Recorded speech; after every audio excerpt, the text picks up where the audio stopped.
Hey guys, tonight we're going to explore a world where your skin betrays you, where a single spot could destroy your entire social existence.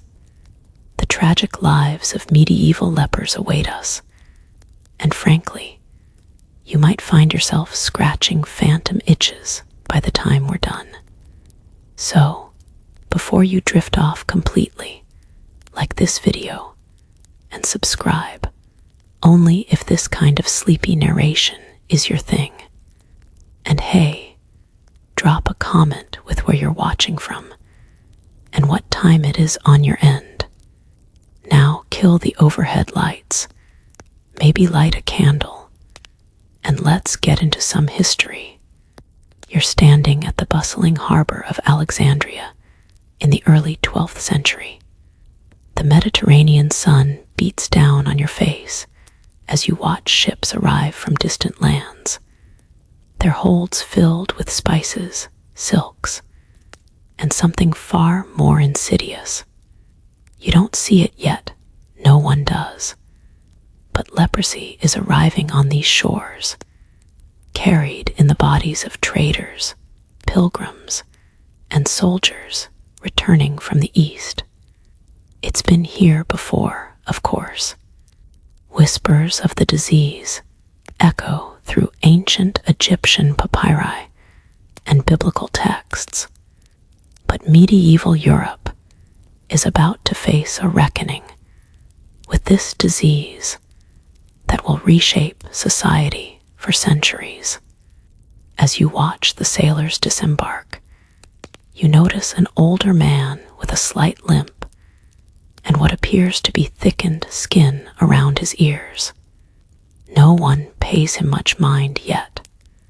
Leprosy, or Hansen's disease, as we know it today, isn't immediately obvious. It's not the explosive, disfiguring condition many imagine. Instead, it begins with whispers. A patch of numb skin here, a persistent nasal infection there, eyebrows that begin to thin for no apparent reason. By the time medieval Europeans recognized these symptoms, the bacteria Mycobacterium leprae had likely been multiplying within the body for years. You follow this sailor into the winding streets, watching as he interacts with merchants, drinks from communal cups, and breaks bread with fellow travelers. Medieval understanding of disease transmission was fundamentally flawed. The prevailing theory of the time centered around miasma, bad air, and humoral imbalances within the body. Leprosy, they believed, might result from consuming spicy foods, engaging in sexual intercourse during menstruation, or even from being conceived while a woman was menstruating. Historians still argue whether these beliefs stemmed more from moral panic than actual observation. The disease spreads slowly across the continent, riding the new highways of commerce and pilgrimage. The Crusades, ironically launched to reclaim the Holy Land, become unwitting vectors for the bacterial invader. Knights returning from Jerusalem bring back exotic treasures, fascinating stories, and occasionally the first stages of infection. What makes leprosy particularly suited to medieval spread is its long incubation period. You could be infected today and not show symptoms for up to 20 years. Imagine carrying something inside you for 2 decades, all while living normally, until one day you notice you can't feel the heat from a cooking pot. The first sign your nerves are being attacked. By the 13th century, you would find yourself in a Europe where leprosy has become endemic. Villages and towns across the continent establish leprosaria, houses for the containment of those afflicted. Historians estimate there were as many as 19,000 such institutions across Europe at the height of the epidemic. That's nearly one leprosy hospital for every medieval town of significant size, a staggering public health infrastructure for a society we often dismiss as medically primitive. The disease doesn't discriminate by class, though the poor suffer disproportionately due to overcrowded living conditions and malnutrition that weakens immune response. When a nobleman contracts leprosy, he might retreat to private quarters with servants. When a peasant shows the first signs, their fate is far more precarious. Perhaps the most fascinating aspect of leprosy's arrival in medieval Europe is how quickly it became more than just a medical condition. You watch as it transforms into a powerful metaphor, a moral condition, a divine message. By the late 12th century, being diagnosed with leprosy wasn't just receiving news about your physical health, it was a judgment on your spiritual state. The early symptoms, those that would first alert medieval observers, weren't what modern people might expect. Forget the dramatic falling off of limbs that appears in misinformed medieval art. Instead, the first signs included a strange silvery or copper-colored sheen to patches of skin, numbness in extremities, and thickening of facial features. Medieval physicians would look for what they called leonine faces, a lion-like appearance caused by thickening of facial skin and loss of eyebrows.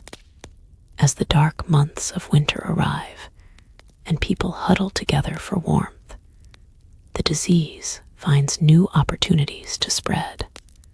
Though leprosy is actually quite difficult to contract, requiring prolonged exposure and likely some genetic susceptibility, the close quarters of medieval life provide perfect conditions for transmission. You need to breathe the same air as an infected person for months or years, not just pass them in the street. Medieval people didn't know this, of course, leading to extreme isolation measures that went far beyond what was medically necessary. As the 12th century gives way to the 13th, leprosy reaches its zenith in Europe. You stand at the crossroads of a village and watch as the disease shapes architecture, law, religion, charity, and medicine. An ambitious network of leper houses spreads across the continent, funded by wealthy patrons seeking to secure their place in heaven through acts of charity toward those deemed most wretched. You find yourself in the dimly lit chamber of a medieval physician as he prepares to conduct an examination that will forever alter someone's life. The year is 1267, and a young woman sits nervously on a wooden stool, her hands trembling slightly as she awaits judgment. She's been brought here by neighbors who noticed discoloration on her forearms and a strange lack of pain when she accidentally touched a hot cooking pot last month. The physician, if we can call him that by modern standards, is not simply a medical practitioner. He's part doctor, part religious authority, and part social executioner. The diagnosis he delivers today isn't merely medical, it's a sentence to civil death. He approaches the examination with bizarre tools: a feather to test sensation, needles of varying thicknesses, and small containers of vinegar, rose water, and salt. First, he examines the woman's face closely, looking for the thickening of features that medieval medicine called leonine appearance faces that took on lion-like qualities as the disease progressed. He pulls at her eyebrows, checking if the hairs come out easily, a common early sign that medieval diagnosticians recognized with surprising accuracy. You notice he doesn't touch her directly.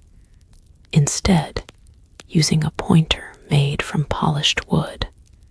"Let me see your arms," he commands, and the woman extends them, revealing patches of skin lighter than the surrounding areas. The physician produces a needle and, without warning, jabs it into one of these patches. The woman doesn't flinch. "Do you feel that?" he asks. "Feel what?" she responds with growing horror. This loss of sensation, anesthesia in medical terms, was perhaps the most reliable diagnostic criterion medieval physicians had identified. You're witnessing one of the few diagnostic procedures from this era that actually had medical validity, though the cruelty of its application makes you wince. Next comes the hot water test. An assistant brings forth a small pot of heated water. The physician instructs the woman to place her hand in it and tell him when it becomes too hot to bear. What he doesn't tell her is that the water is already near boiling. When she calmly submerges her hand without reaction, the diagnosis becomes increasingly certain. Medieval diagnostic manuals, yes, they existed, listed other signs to watch for: a hoarse voice, thickened earlobes, collapsed nasal bridge, and the peculiar inability to bleed properly when cut. Some physicians would draw blood and drop it into a bowl of water. If it didn't mix, but instead formed separate clumps or strings, they considered it proof of leprosy. Possibly the strangest diagnostic technique involved goose testing. The physician would take blood from the suspected leper and mix it with goose droppings. If the mixture turned a certain color or consistency, accounts vary wildly on what exactly they were looking for. Leprosy was confirmed. You can't help but notice the psychological torture of this prolonged examination, as each test brings the woman closer to social extinction. Some particularly superstitious physicians claimed they could diagnose leprosy by having the patient walk through a flock of geese. If the birds scattered in unusual patterns, leprosy was present. Others insisted they could smell the disease, describing it as the scent of unclean male goats or rotting corpses. Historians still argue about whether these physicians were detecting actual olfactory changes that can occur with advanced leprosy, or simply engaging in performative diagnostics to impress clients. The woman before you is subjected to one final test. The physician produces a small silver coin and drops it into a bowl of water. He instructs her to retrieve it. When she does, he scrutinizes her eyes in the dim light, looking for loss of eyebrows and eyelashes, another telltale sign of the disease. What makes this diagnostic process particularly tragic is that approximately 95% of humans have natural immunity to leprosy. Many of those diagnosed may have had other skin conditions, vitiligo, psoriasis, eczema, or fungal infections, all of which could present with some symptoms similar to early leprosy. You're watching a medical process with a staggering false positive rate. By the late 13th century, diagnosis had become somewhat standardized across Europe, though regional variations persisted. In France, a panel of physicians and sometimes experienced lepers would conduct the examination. In some German towns, midwives were consulted due to their intimate knowledge of bodies and skin conditions. In England, the local priest often had the final say, reinforcing the spiritual dimension of the disease. The physician before you completes his examination and steps back, his expression grave. The disease of Saint Lazarus has taken hold, he pronounces, using one of the many euphemisms for leprosy. The woman begins to weep silently, knowing what comes next. What's particularly cruel about this diagnostic process is its finality. There was no concept of seeking a second opinion, no appeal process, no follow-up examinations. Once declared a leper, there was no mechanism to reverse the verdict, even if the diagnosis was incorrect.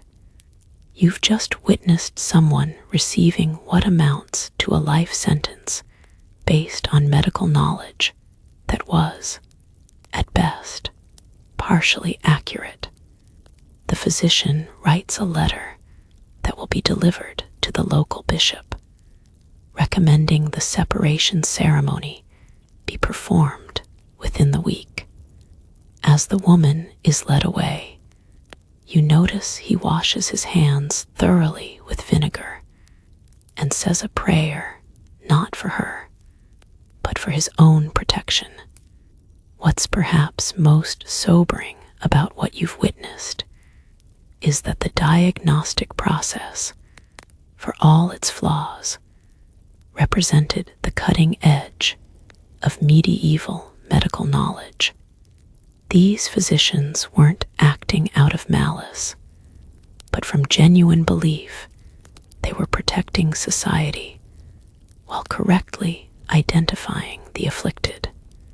They simply lacked the microbiological understanding that the disease was caused by Mycobacterium leprae and not by moral failing, divine punishment, or consumption of spoiled meat, all common theories of the time.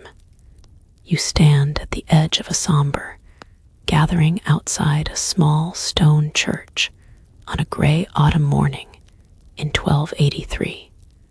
The atmosphere is thick with dread, like a funeral where the departed still breathes. In many ways, that's exactly what this is, a funeral for the socially dead. Today, you're witnessing a separation leprosorum, the ritual separation of a leper from society, for the young woman diagnosed last week. The ceremony begins with the tolling of bells, not the joyful peals that announce weddings or holy days, but the slow, mournful rhythm reserved for funerals. You watch as the diagnosed woman approaches, still dressed in her normal clothes for the last time. Her face bears the complex expression of someone attending their own burial. Behind her trail family members, some weeping openly, others stone-faced with shock. The priest, draped in black vestments normally reserved for requiem masses, stands at the church door with two assistants holding lit torches. As the woman approaches, he begins sprinkling holy water in her path, not as blessing, but as purification of the ground she walks upon. You notice how other villagers give her a wide berth, some making the sign of the cross, others clutching protective herbs or amulets. In the name of the Father, Son, and Holy Spirit, the priest intones, his voice carrying across the now silent churchyard. We conduct this soul from the world of the healthy to the world of the infirm. What follows is a ceremony of remarkable psychological cruelty, disguised as spiritual necessity. The woman kneels before the priest as he recites the office of the dead over her living body. You shift uncomfortably as you realize she is being given last rites while fully conscious and in reasonable health. The medieval mind saw this not as cruelty, but as compassion, ensuring her soul was prepared before her physical deterioration began. After prayers, the priest leads a procession to the edge of the cemetery, where a shallow grave has been dug. The woman is instructed to stand in it, while the priest shovels 3 symbolic spades of earth over her feet, declaring, "Be dead to the world, be born again to God." She is then led to the church altar, where she must lie prostrate beneath a black cloth, while the requiem mass continues around her still form. You notice her shoulders trembling slightly beneath the funeral shroud.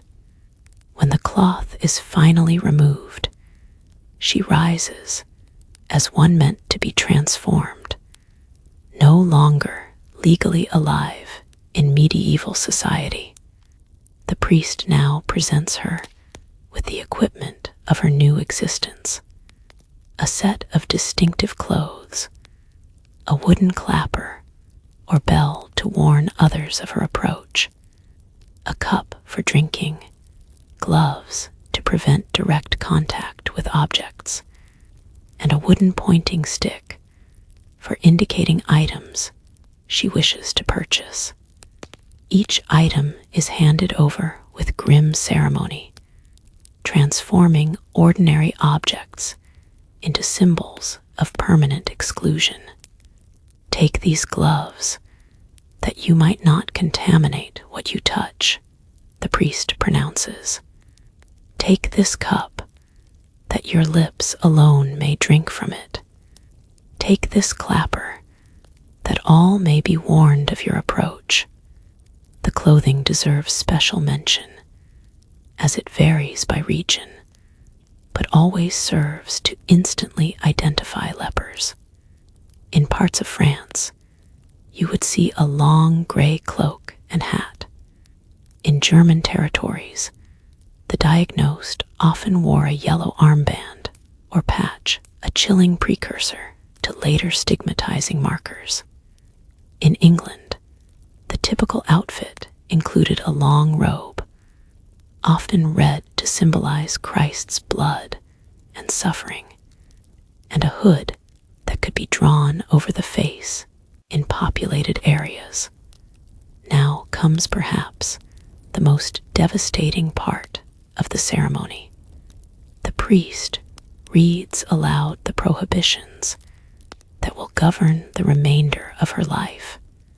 I forbid you to enter churches, markets, mills, bakeries, or any gathering of people. I forbid you to drink or wash in any stream or fountain. I forbid you to go out without your leper's clothes. I forbid you to touch anything you wish to buy. I forbid you to enter taverns. I forbid you to live with any person not afflicted as you are. I forbid you to touch children or to give them anything. I forbid you to eat or drink in company, except with lepers. With each I forbid you. You see the woman's shoulders slump further as the magnitude of her new existence takes physical form. She is being systematically excluded from every aspect of medieval communal life, a society where community participation was not just socially important, but often essential for survival. The ceremony concludes with the priest taking a shovelful of cemetery earth and pouring it over the woman's head with the words, "Be dead to the world, be reborn to Christ." In some regions, this would be accompanied by the declaration, "Sis mortus mundo, vivis aetrum Deo," be dead to the world, alive again to God. As the crowd disperses, the new leper is not permitted to walk back through the village, but must take a path that skirts the settlement, beginning her journey toward whatever leprosarium will become her new home. Family members are not encouraged to accompany her. Many believe physical separation should be immediate and complete.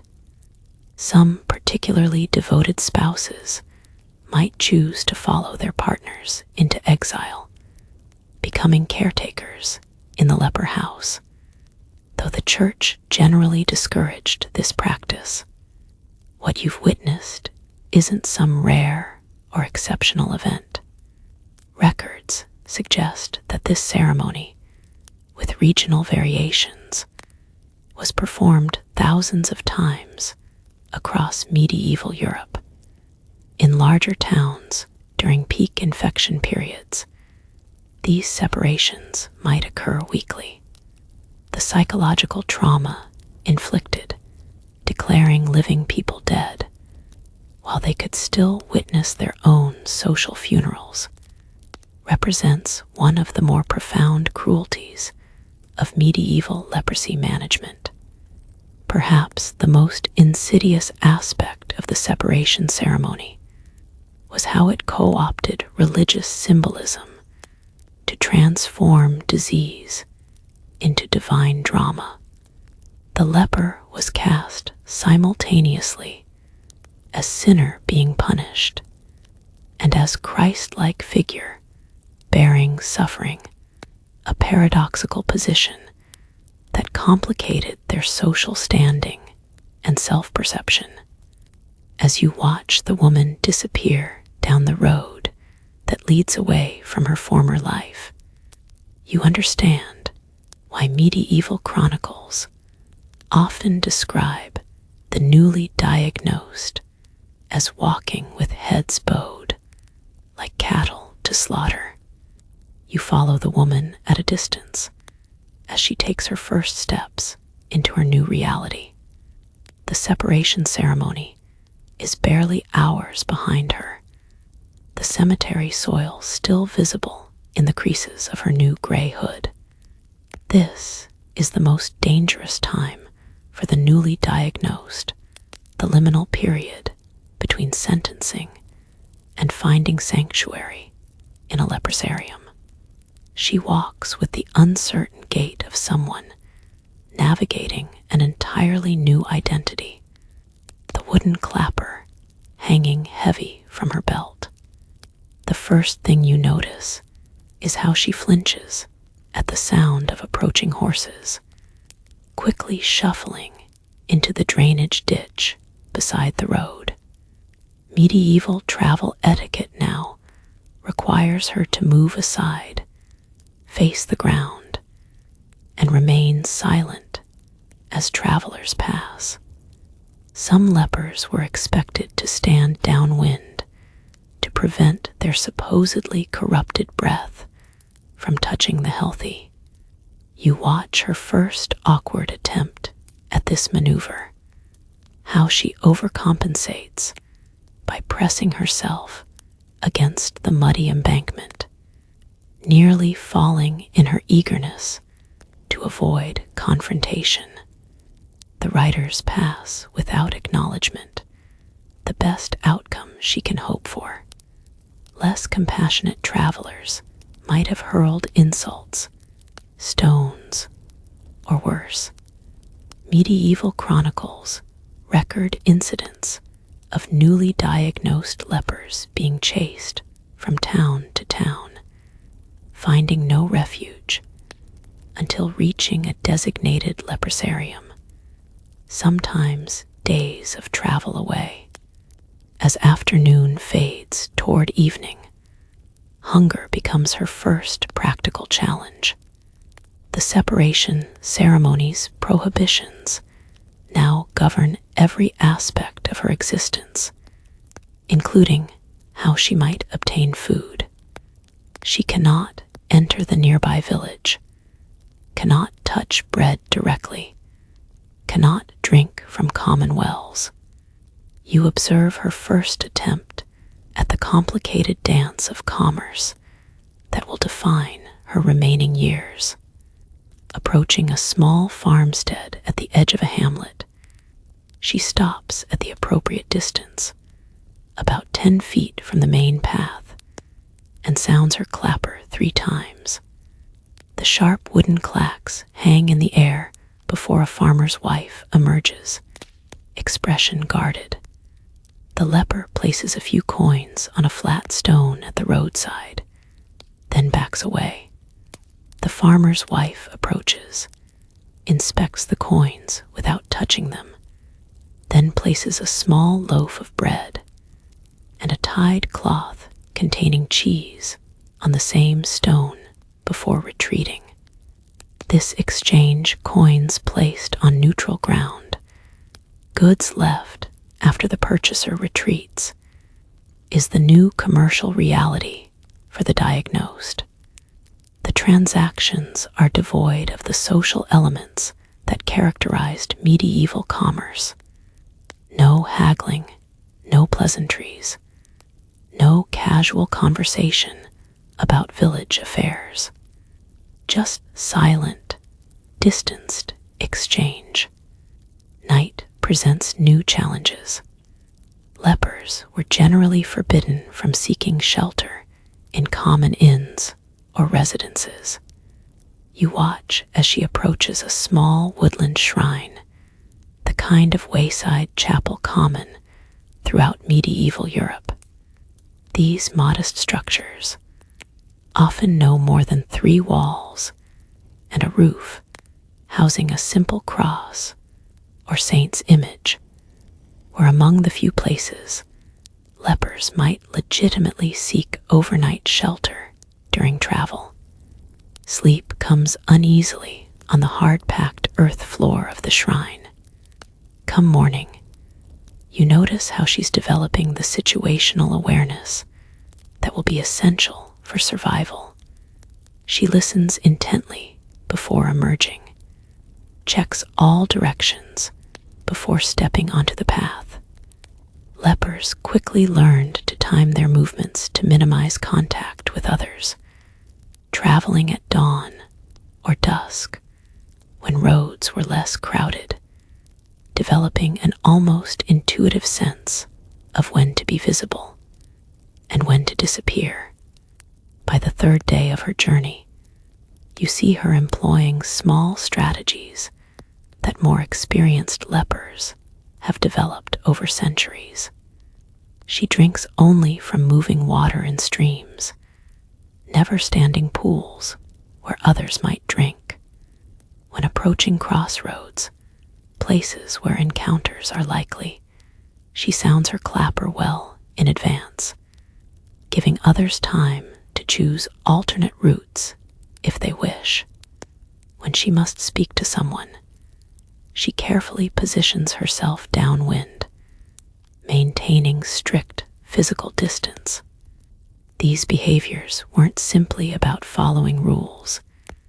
They were essential survival tactics in a world where violence against lepers was commonplace and often unpunished. You witness her first hostile encounter near a village well, where she attempts to fill her drinking vessel at the appropriate distance, using her wooden cup attached to a long pole, a common tool among the diagnosed. A group of children spot her, immediately picking up stones and clods of earth. Without a word, she retreats, thirsty but unharmed, having learned another brutal lesson about her new status. Perhaps most striking is how quickly she adapts to the cognitive burden of constant vigilance. Every approach to human settlement now requires careful planning. Which direction is the wind blowing? Where will people likely be gathering? Which paths offer cover or escape routes if confronted? You're watching someone develop an entirely new way of navigating physical space, moving through the same landscape, but experiencing it completely differently than she did just days ago. Food remains a constant challenge. Medieval charity often dictated that bread should be left at town boundaries, specifically for passing lepers, usually on designated stones called leper stones that appear in local records throughout Europe. But such provisions were inconsistent at best. You observe her learning to supplement her diet, as many lepers did, gathering wild foods from forests and fields, focusing on berries, nuts, and roots that required minimal handling and could be collected in isolation. Communication with the unaffected world takes new forms.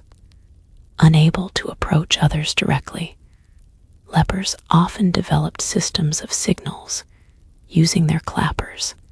Different numbers or rhythms of clacks could communicate specific needs to those familiar with the code.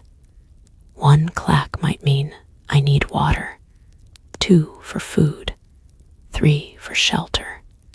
By the end of the first week, you notice she's beginning to develop this nonverbal language with those few villagers willing to acknowledge her existence.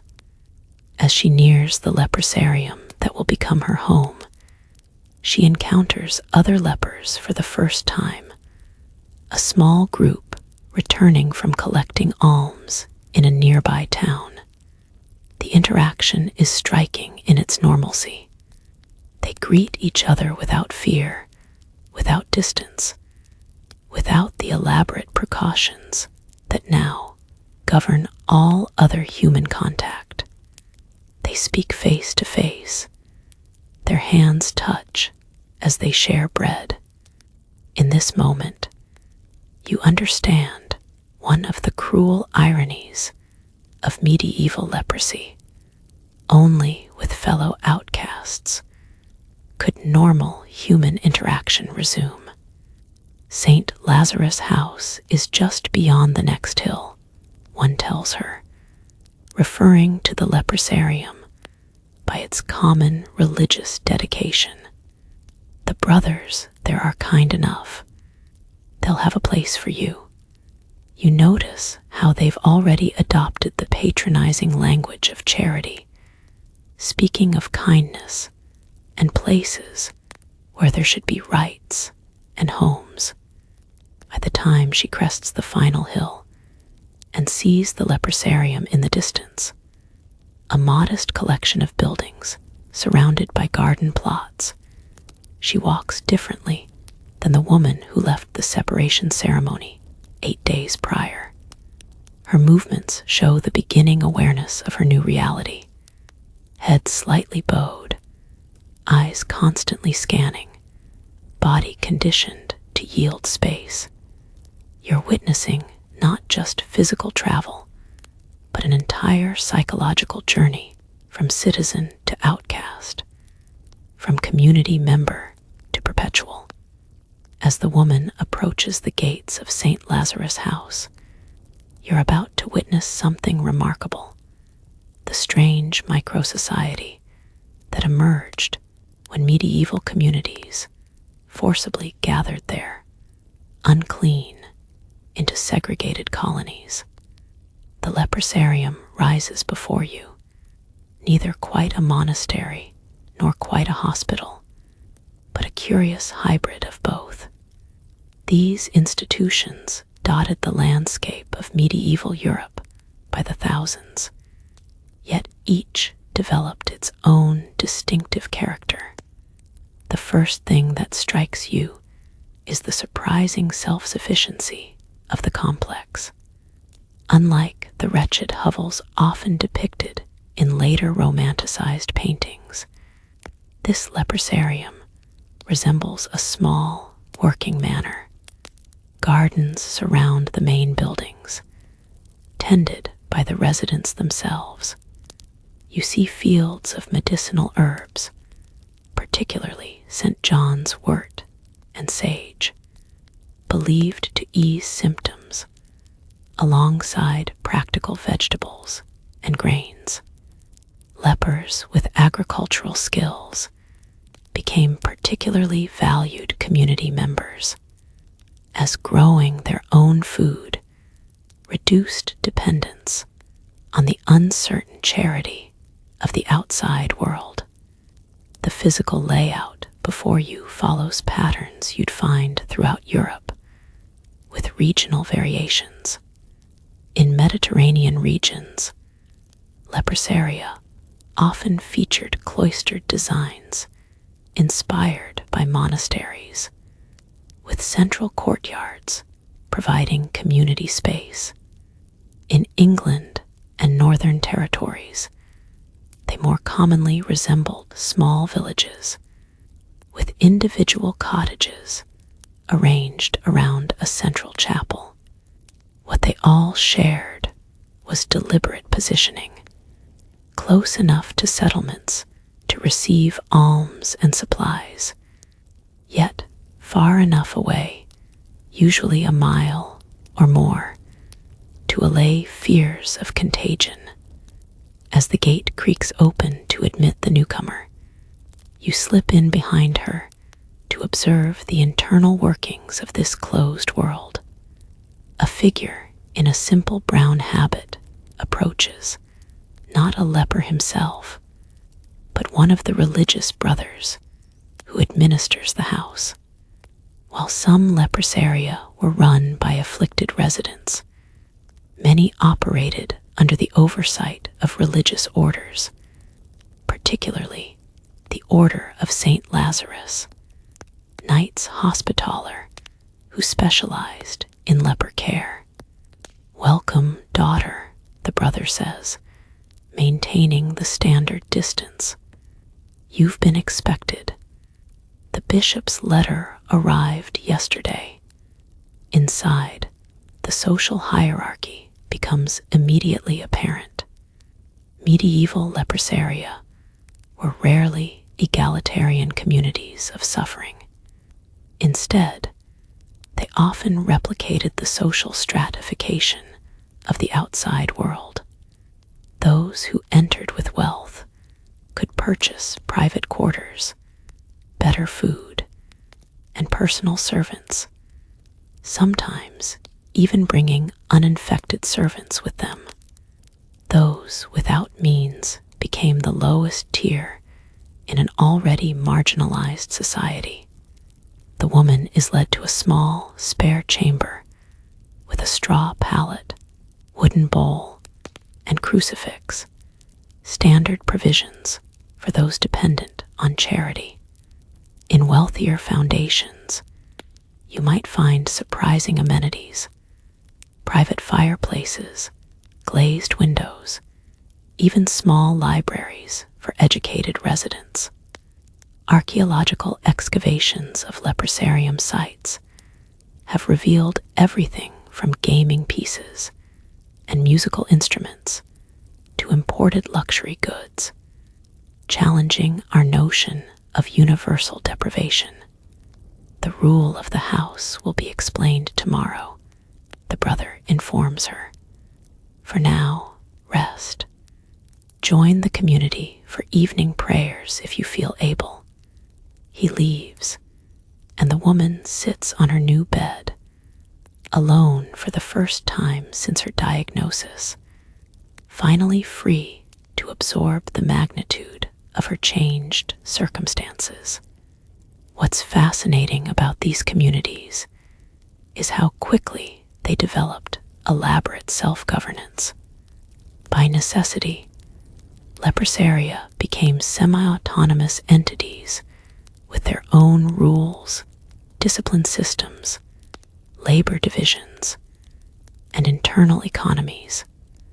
Most operated under a constitution or rule, often modeled after monastic regulations, but adapted to the practical realities of their residents' condition. At the evening meal, you observe the carefully choreographed routine that defines communal life. Residents gather in the refectory, segregated by gender and sometimes by disease progression. Many houses mandated communal dining specifically to prevent the isolation and depression that often accompanied diagnosis.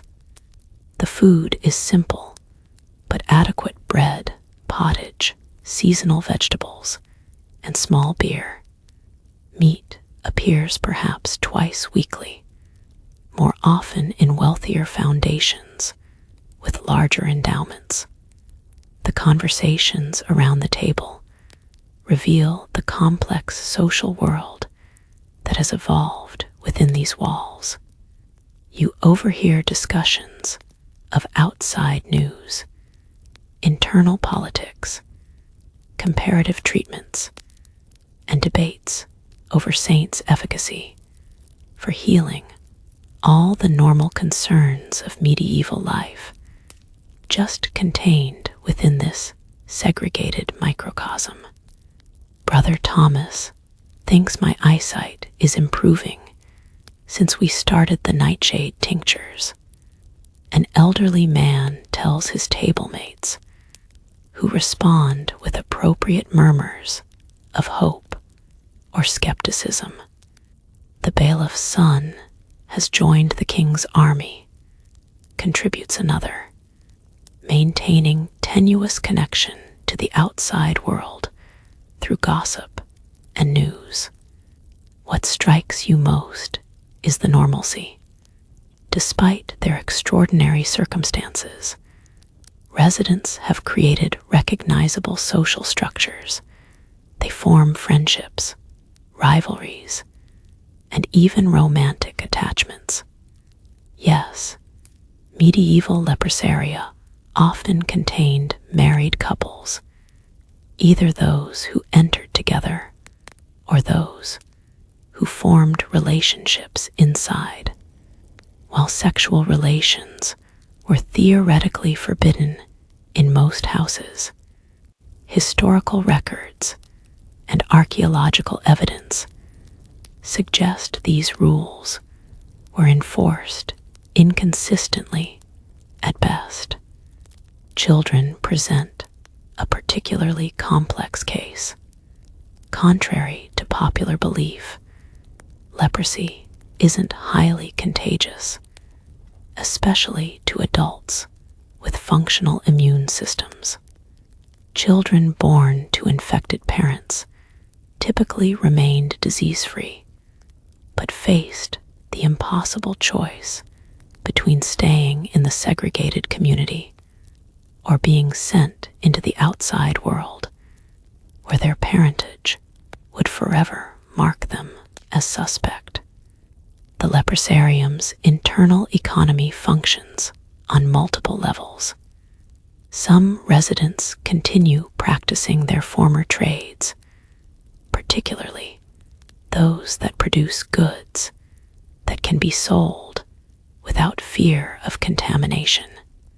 You notice looms for weaving, workshops for wood carving, and in some houses, scriptoria, where literate lepers copy manuscripts that bring significant income. Leprosaria, with royal or noble patronage, often received special economic privileges, like the right to hold markets or collect road tolls, creating revenue streams beyond unpredictable charity. By the time the bell rings for evening prayers, you've glimpsed a society that defies simple characterization. These weren't merely warehouses for the dying, but complex communities with their own cultures, economies, and social contracts. Many residents would live for decades within these walls, gradually transforming what began as places of exile into something resembling home. As darkness falls and the community gathers in the chapel, the familiar Latin prayers fill the space. For a moment, with candles illuminating only the general forms of the worshippers, you might imagine yourself in any medieval religious house. Only when the light catches a leonine face or a gloved hand missing fingers are you reminded of the circumstances that brought these people together.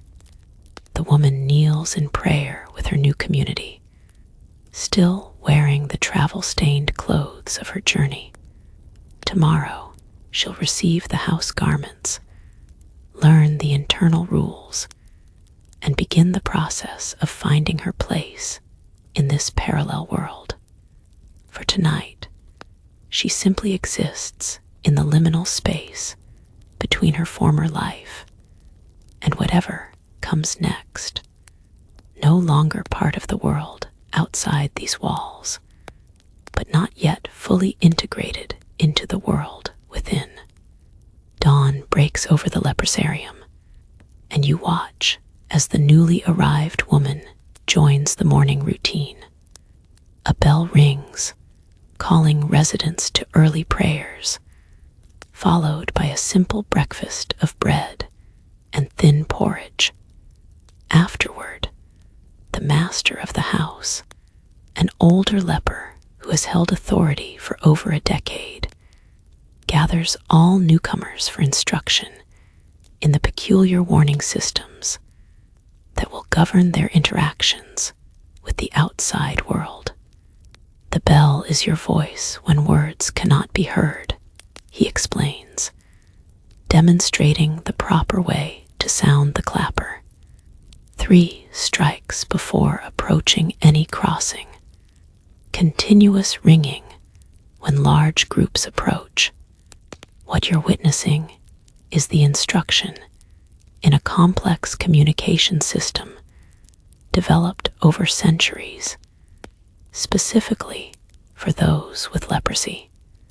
The warnings served dual purposes, protecting the uninfected from contact they feared, and protecting lepers themselves from violent reactions to their unexpected appearance. The most iconic warning device, one that became synonymous with medieval leprosy, was the handheld clapper. This simple instrument consisted of 2 or 3 pieces of wood on a hinge or string that created a distinctive clacking sound when shaken. Designs varied across Europe. French lepers often carried flat wooden boards with metal knockers attached, while English and German territories favored hinged wooden clappers resembling castanets. The sound they produced became so associated with leprosy that medieval chronicles describe the knocking of Lazars as a common feature of town outskirts and pilgrim roads. Never approach a well or marketplace without proper warning. The master continues. Some towns require 3 clacks at the boundary stone, others continuous sound until acknowledged. Beyond clappers, bells represented another common warning method, particularly in regions with Frankish influence. Small hand bells, worn at the waist or carried in hand, provided a clearer sound that carried farther than wooden clappers, valuable for warning people at greater distances, especially in poor visibility. The particular pitch of these leper bells became notorious enough that some medieval composers even incorporated their distinctive tone into musical compositions as symbolic references to suffering and isolation. Remember, signals vary by province, and older resident adds. In Normandy, they expect the bell followed by the call unclean. In parts of the Rhine Valley, stand away good people is customary. Vocal warnings supplemented the mechanical signals, though practices varied widely. In some regions, lepers were expected to shout warnings or specific phrases when approaching settlements. These verbal signals ranged from the straightforward leper to more elaborate religious formulations like "For the love of God" and "Saint Lazarus, charity," which simultaneously announced their presence and solicited alms. What fascinates you is how these warning systems became codified in local law. Town records throughout medieval Europe contain ordinances specifying exactly how and when lepers should signal their presence. The 1346 Ordinances of London required lepers to carry a clapper and cry unclean when any person approaches. Similar regulations appear in municipal records across the continent, with surprisingly specific requirements about signal timing and appropriate distances. Not all warning systems were auditory. Visual signals played an equally important role in the elaborate system of leper identification. The master now presents the woman with her house garments, clothes designed not just for practical wear, but as clear visual markers of her condition. These are your required garments for any venture beyond our walls, he explains, presenting a coarse gray tunic with a distinctive red patch sewn on the chest. Clothing served as perhaps the most constant visual warning system. While specific requirements varied regionally, most followed similar principles of high visibility and instant recognition. Common elements included distinctive colors, particularly gray or russet for the poor, sometimes with bright identifying patches in red or yellow. Special gloves, often made of leather or heavy cloth, required even in warm, whether wide-brimmed hats or hoods that could be drawn over the face when passing through populated areas. Long robes that covered the entire body, regardless of weather or practicality for labor. In some regions, lepers were required to carry or wear an identifying badge, often shaped like a stylized hand, or bearing the image of Saint Lazarus. These badges functioned similarly to modern hazard symbols, creating immediate visual recognition from a distance. When traveling on the king's roads, the master continues, always carry your bishop's letter of certification. Some parishes will deny charity or passage without proper documentation.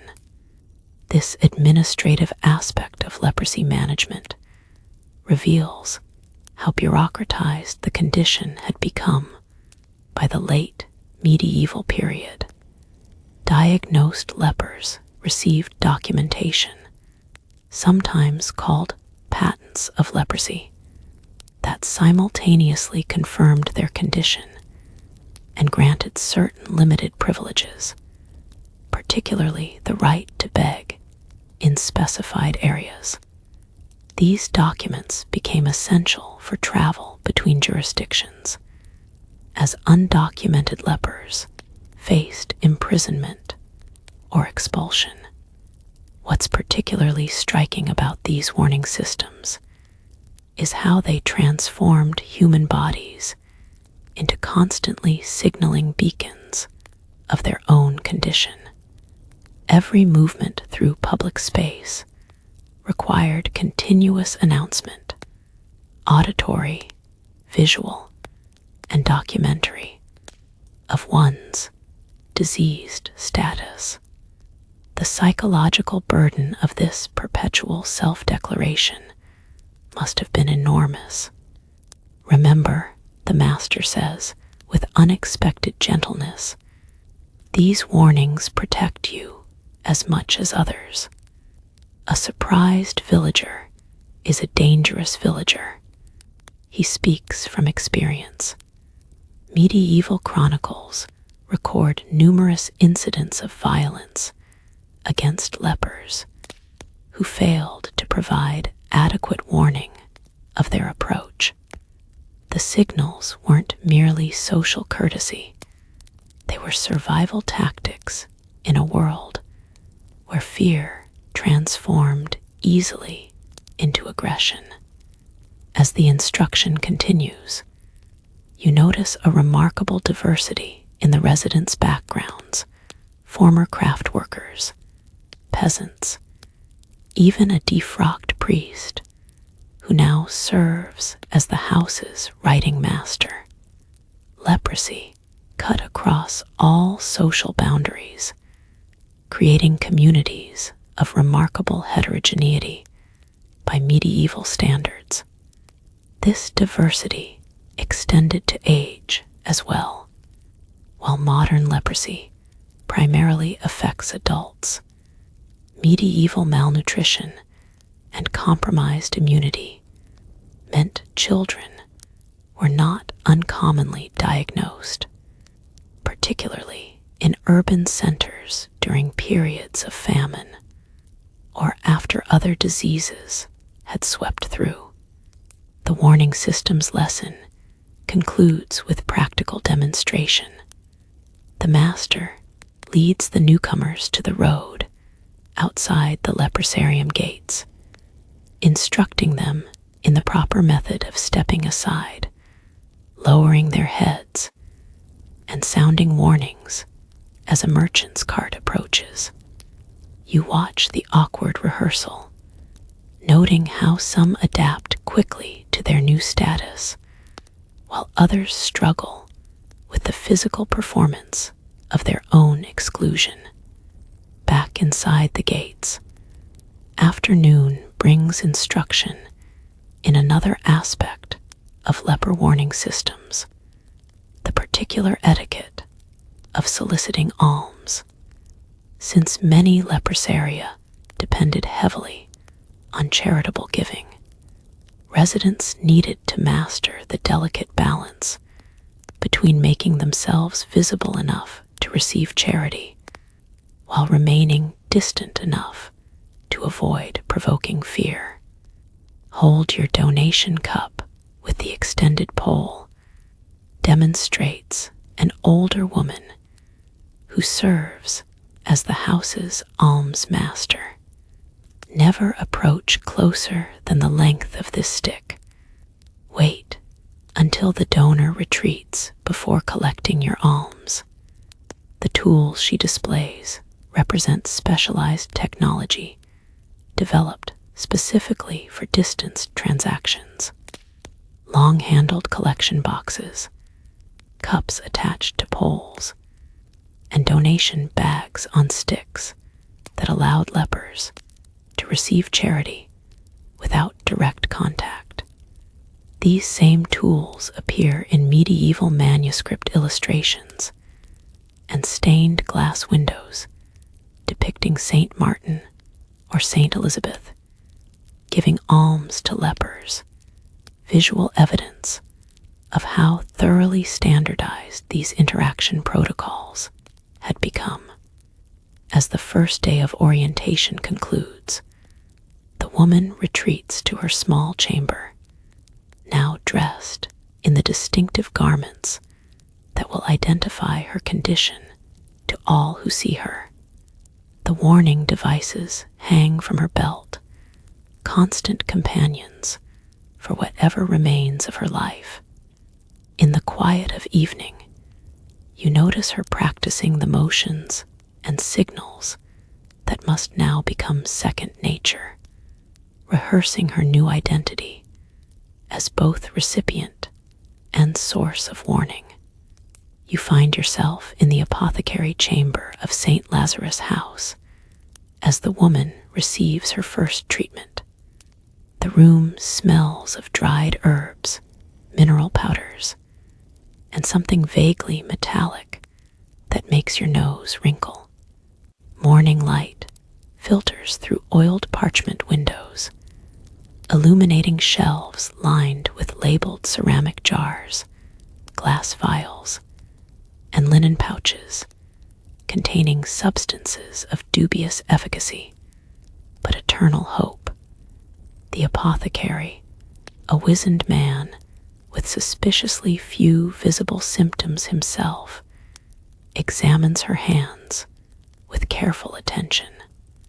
Unlike the diagnostic examination that sentenced her to this place, his touch is gentle, professional.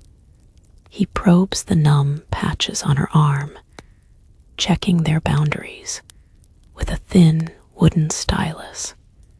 The disease advances slowly in you, he observes. We have treatments that may help. What follows is a fascinating glimpse into medieval medicine's approach to an essentially untreatable condition. The apothecary prepares a thick, greenish ointment that he applies to the desensitized skin patches.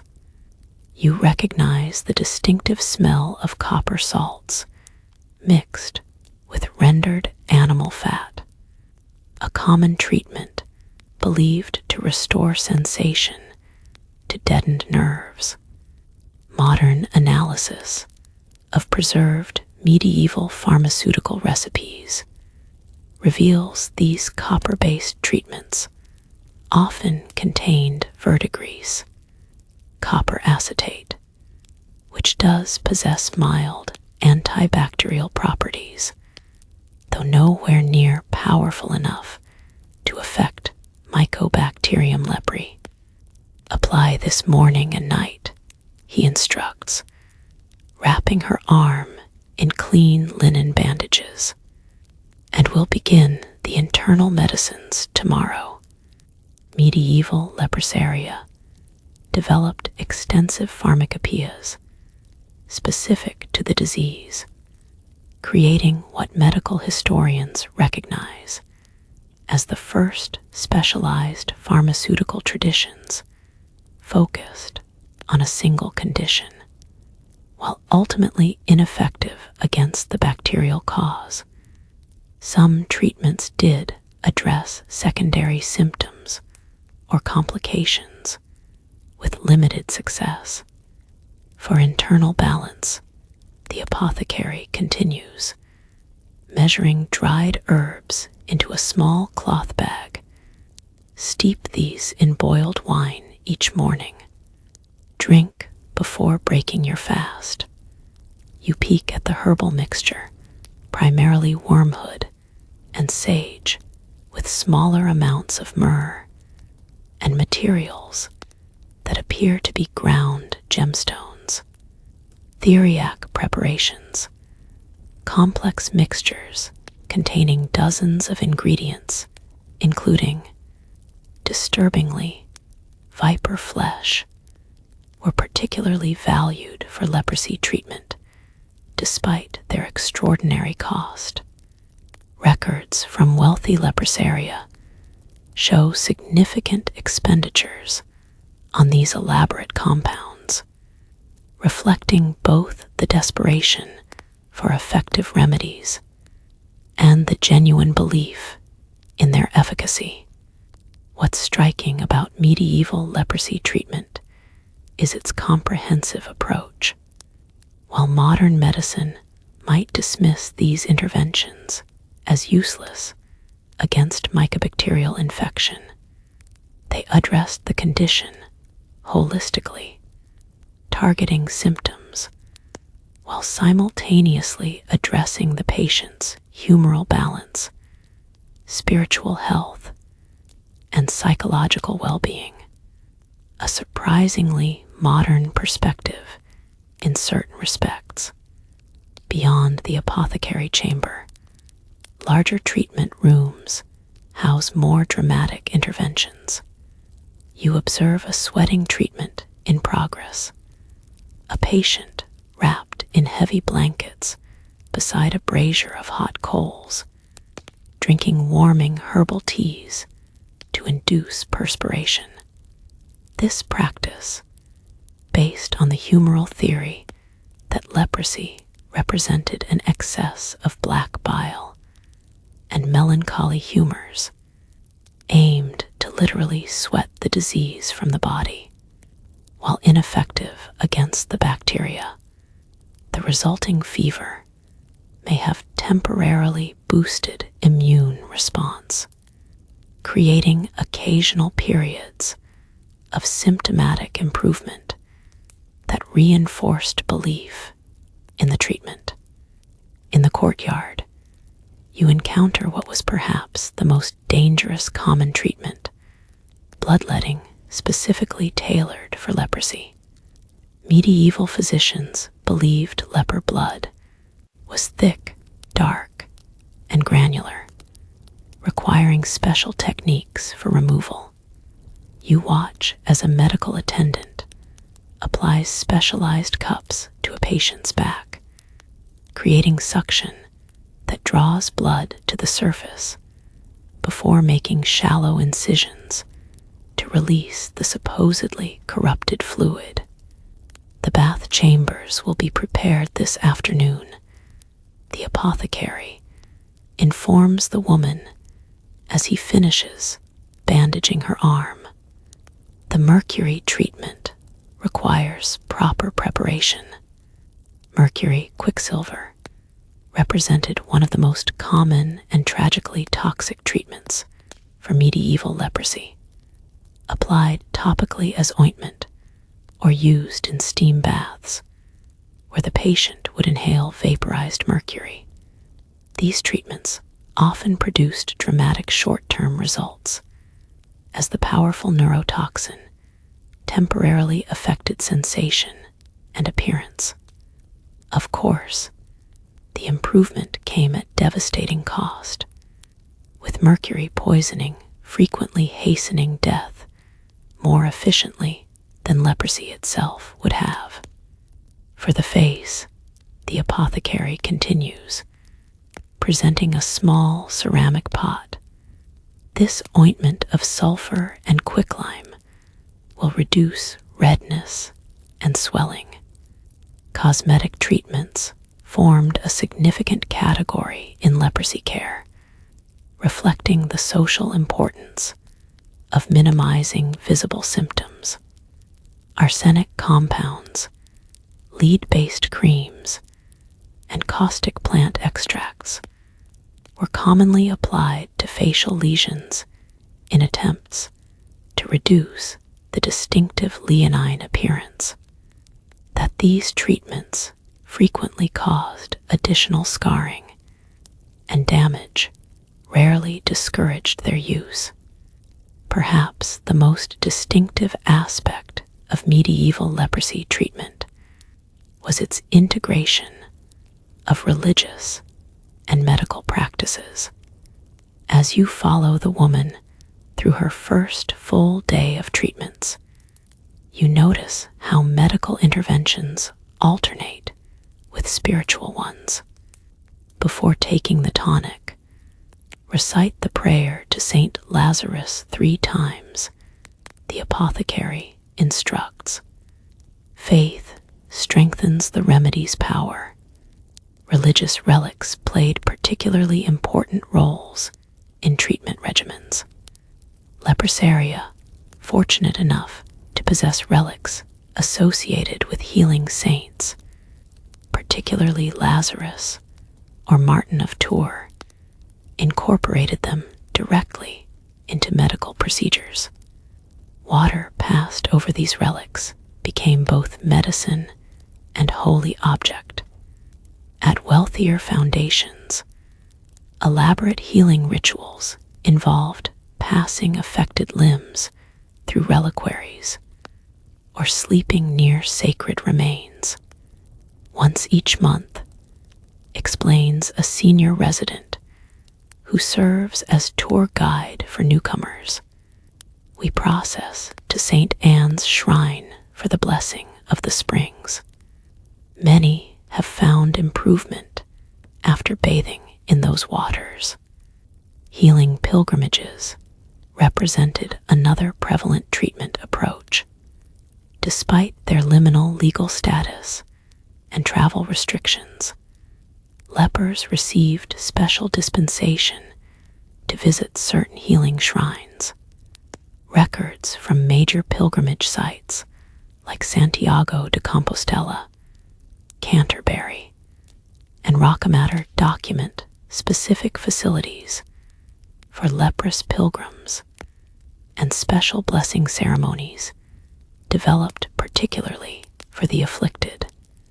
What's particularly fascinating about these religious treatments is how they merged imperceptibly with medical ones in medieval understanding. The division between faith healing and medical treatment simply didn't exist in the medieval mind. Both operated within an integrated cosmological framework where physical and spiritual causes intertwined inseparably. By afternoon, you find yourself in perhaps the most dramatic treatment setting, the bathhouse.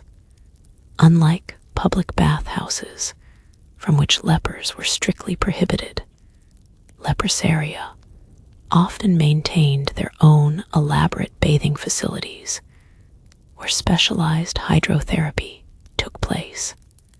The woman hesitantly enters the steamy chamber where attendants prepare a bath infused with herbs, minerals, and substances you can't identify by sight. The queen herself donated silver coins for the bath, explains an attendant, dropping heated stones into the wooden tub to maintain temperature. Water that has touched noble silver carries healing virtue. These baths, infused with everything from crushed pearls to powdered unicorn horn, usually narwhal tusk, represented some of the most expensive and prestigious treatments available.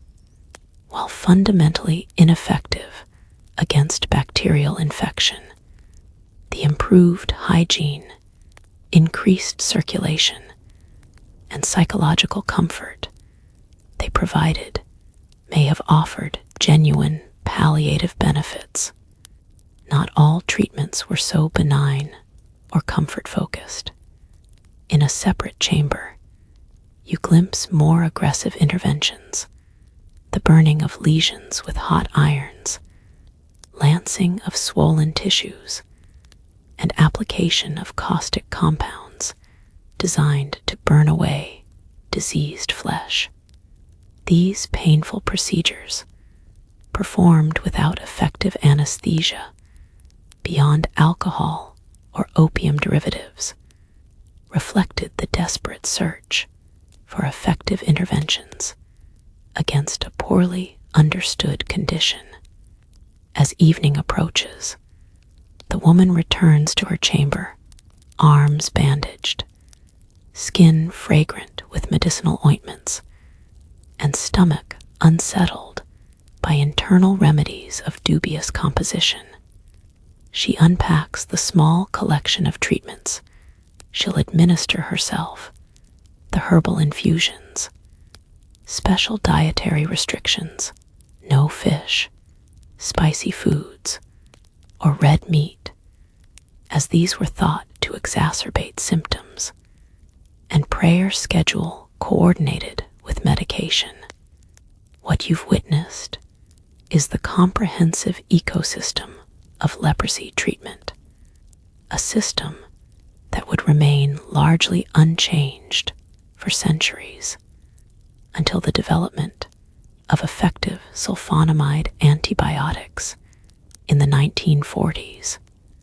Medieval medicine, for all its misunderstandings about bacterial causes, developed remarkably sophisticated palliative approaches to managing a condition it couldn't cure.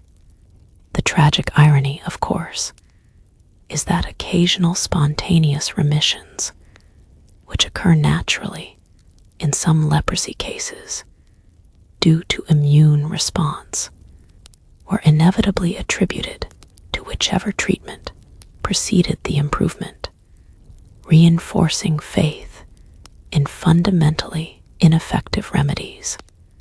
You watch as the woman carefully organizes her medications, hope visible in her careful attention to instruction and dosage. Like thousands before her, she holds to the possibility that, with proper treatment, she might be among the fortunate few who recover. The woman has been at St. Lazarus' house for nearly 3 months when a small, thin figure appears at the leprosarium gates.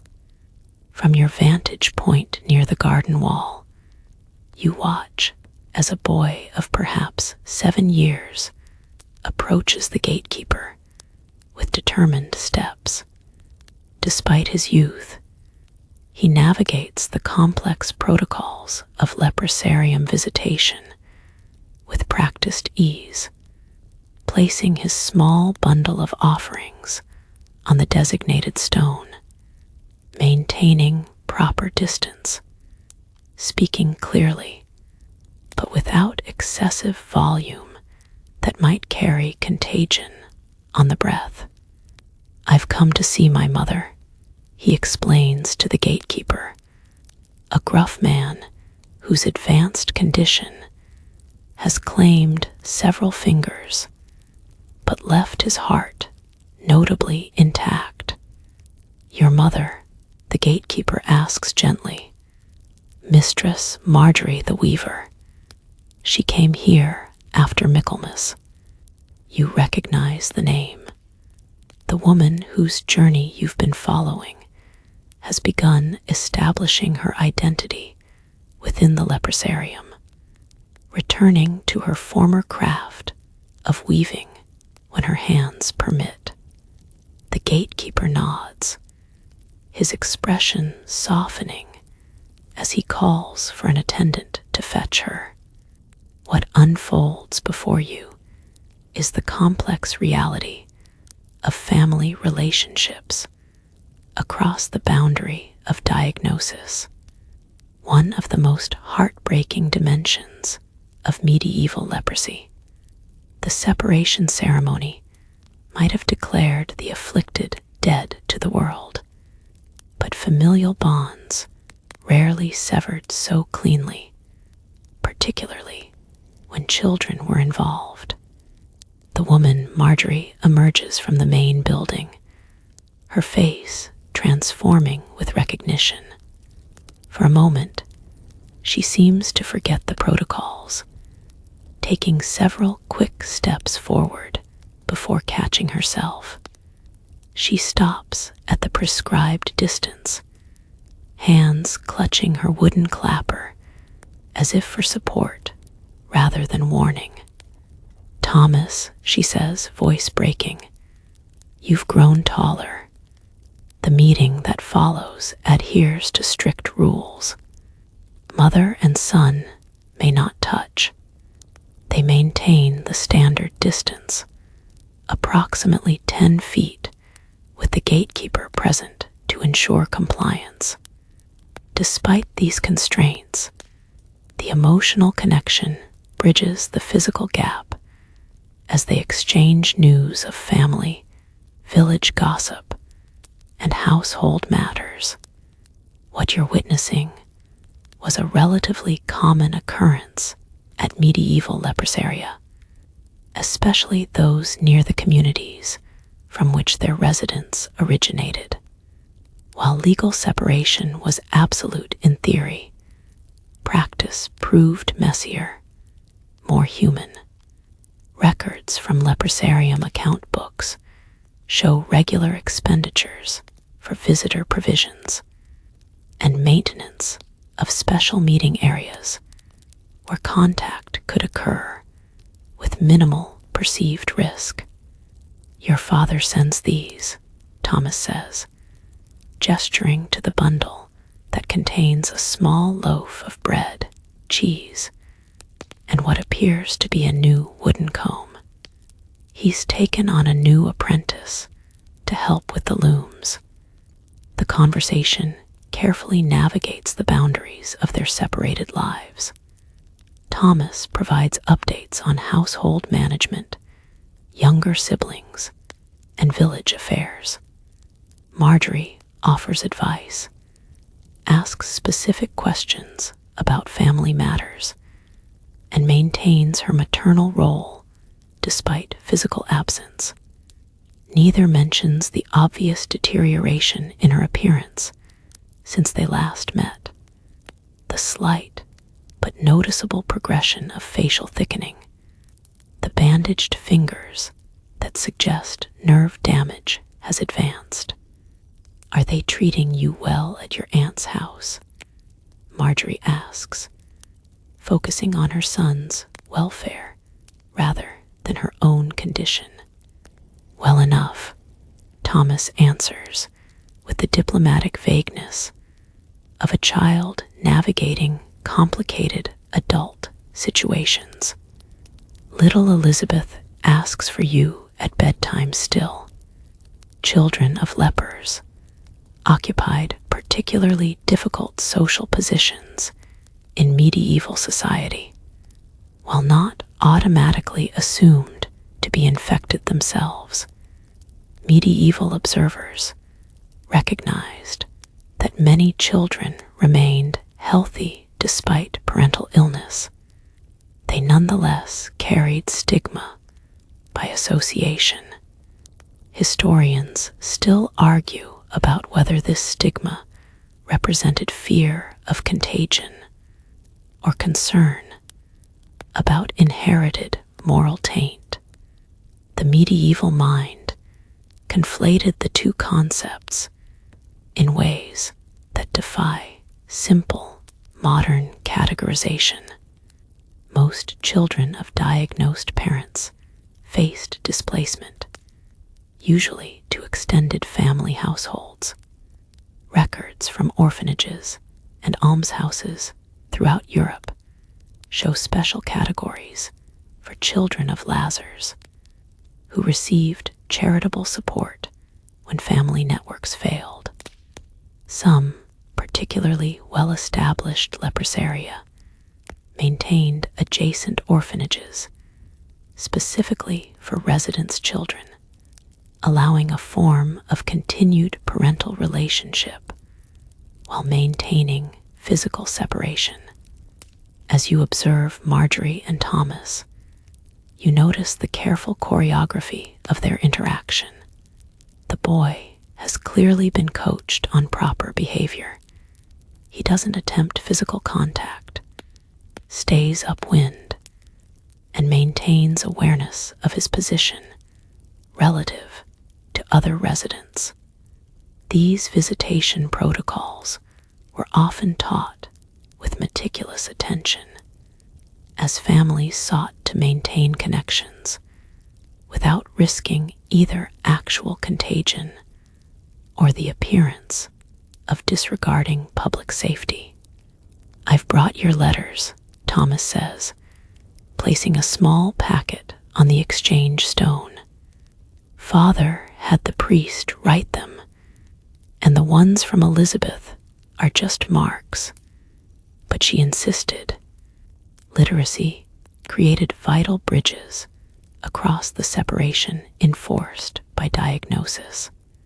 While rates of literacy remained low in general medieval population, leprosaria often had surprisingly high concentrations of literate residents who served as readers and writers for others.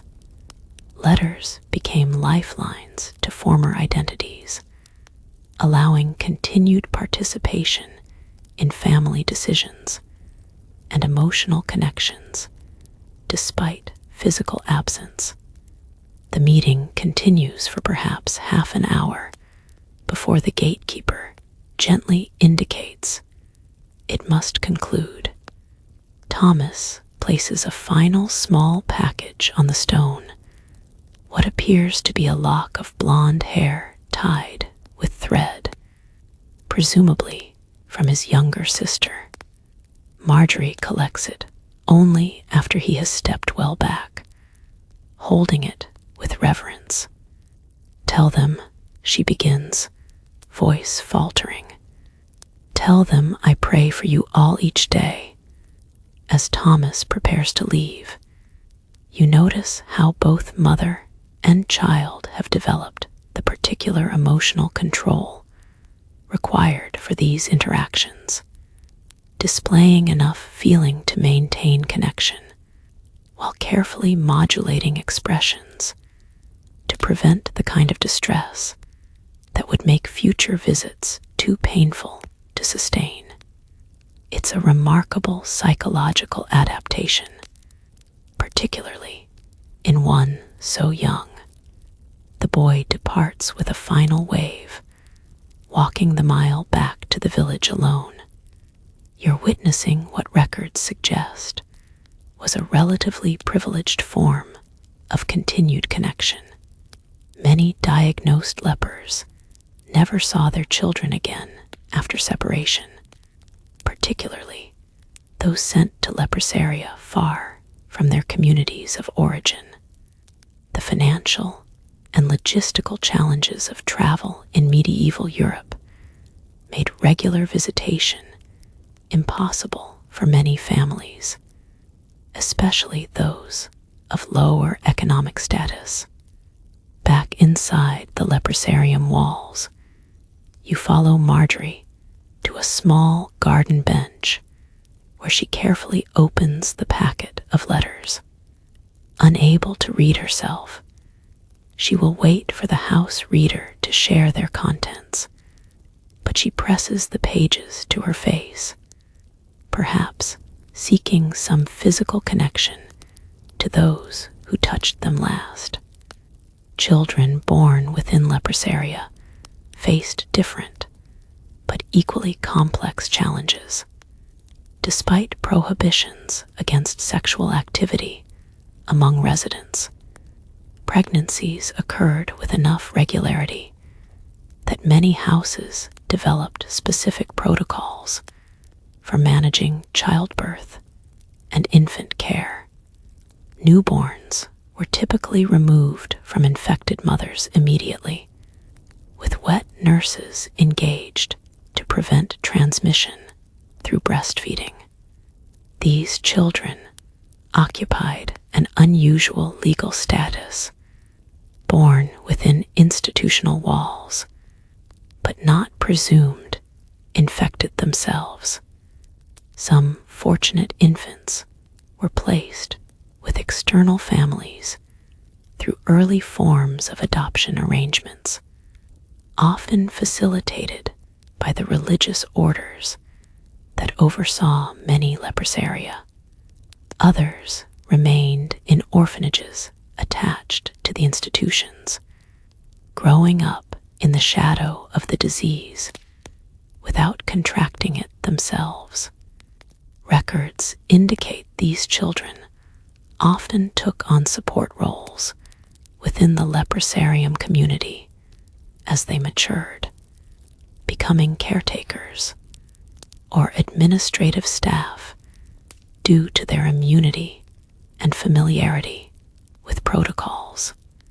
The most poignant category may have been children who themselves showed symptoms and were diagnosed with leprosy. While the disease affects children far less frequently than adults, medieval malnutrition and compromised immunity made pediatric cases more common than in modern times. Specialized wings or sections for child lepers existed in larger institutions where they received education alongside treatment, a remarkable commitment to development despite presumed limited lifespans. As evening approaches, you observe a small ceremony that takes place monthly in this particular leprosarium. Residents with children gather in the chapel for a special blessing and prayer service focused on absent families. Names of children are read aloud, their well-being prayed for collectively. It's a ritual of continued parenting across impossible distance, an assertion of maternal and paternal identity despite legal and physical separation.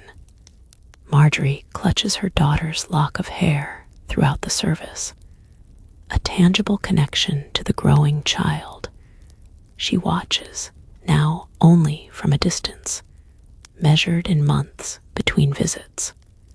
What you've witnessed today, this negotiated, constrained, but persistent family bond, challenges simplistic narratives about the absolute social death imposed by diagnosis. Legal separation rarely meant emotional severance, and the history of medieval leprosy is as much about these maintained connections as it is about isolation and exclusion. They grow so quickly. Another resident comments to Marjorie after the service, the shared experience of distant parenthood creating bonds among those who understand this particular loss. My son was just Thomas's age when I came here. He has children of his own now. In this simple exchange, you glimpse the full temporal scope of leprosarium life. These institutions weren't merely way stations for the dying, but communities where people might live decades, watching children grow to adulthood and even old age from behind walls of separation, connected by letters, occasional visits, and persistent love that defied both physical deterioration and social prohibition. The church bells ring out across the leprosarium, calling residents to the special mass being celebrated today. You join the congregation filing into the small chapel, noting how the interior space incorporates distinctive architectural features designed specifically for communities of the afflicted. Angled screens separate the altar area from the nave, not for monastic privacy, as in conventional churches, but to shield the celebrant from the congregation. Special offering boxes with long handles allow for collection without direct contact. Even the holy water stoup has been modified with a slow dripping system to avoid shared water contact. Today's service commemorates Saint Lazarus, patron of lepers, whose feast day brings a rare visit from the local bishop. On this one day yearly, the Leprosarium Chapel becomes a place of integration rather than separation, as local clerics, benefactors, and even some family members attend worship alongside residents. As the liturgy unfolds, you're witnessing the complex religious understanding of leprosy that defined the medieval experience of the disease, a theological framework that simultaneously positioned the afflicted as both cursed sinners and blessed sufferers. This paradoxical spiritual status created what historians have called the impossible position of medieval lepers, caught between condemnation and sanctification. The bishop's sermon makes this duality explicit. Those whom God has marked with the sacred illness, he intones from behind the protective screen, bear in their flesh the punishment for sin, yet in their suffering participate in Christ's own passion. This concept of leprosy as sacred illness or holy malady represents one of the most distinctive aspects of medieval understanding. Unlike other diseases, which might be seen as simple misfortune or general punishment, leprosy carried specific theological significance.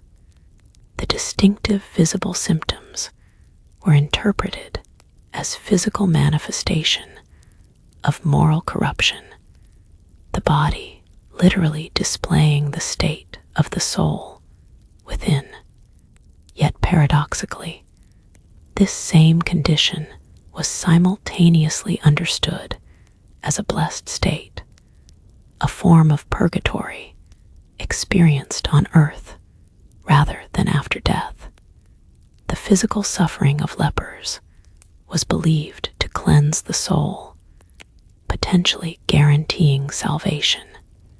You notice how some of the most severely disfigured residents receive particular attention from visiting pilgrims, who view proximity to such suffering as spiritually beneficial by association.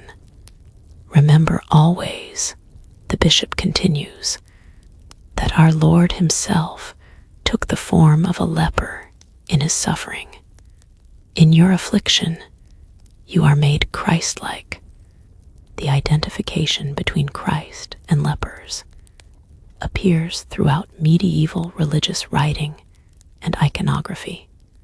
Artists frequently depicted Jesus with leprous features during the crucifixion, creating visual parallels between divine suffering and this particular human affliction. Some theological texts went further, suggesting that serving lepers constituted direct service to Christ himself, a concept that inspired both charitable foundations and individual acts of extreme devotion. After communion, distributed with special protocols, including separate chalices, the bishop performs a feet-washing ceremony for 12 of the most severely afflicted residents. This ritual, modeled on Christ's washing of the apostles' feet, represents the culmination of the paradoxical religious understanding.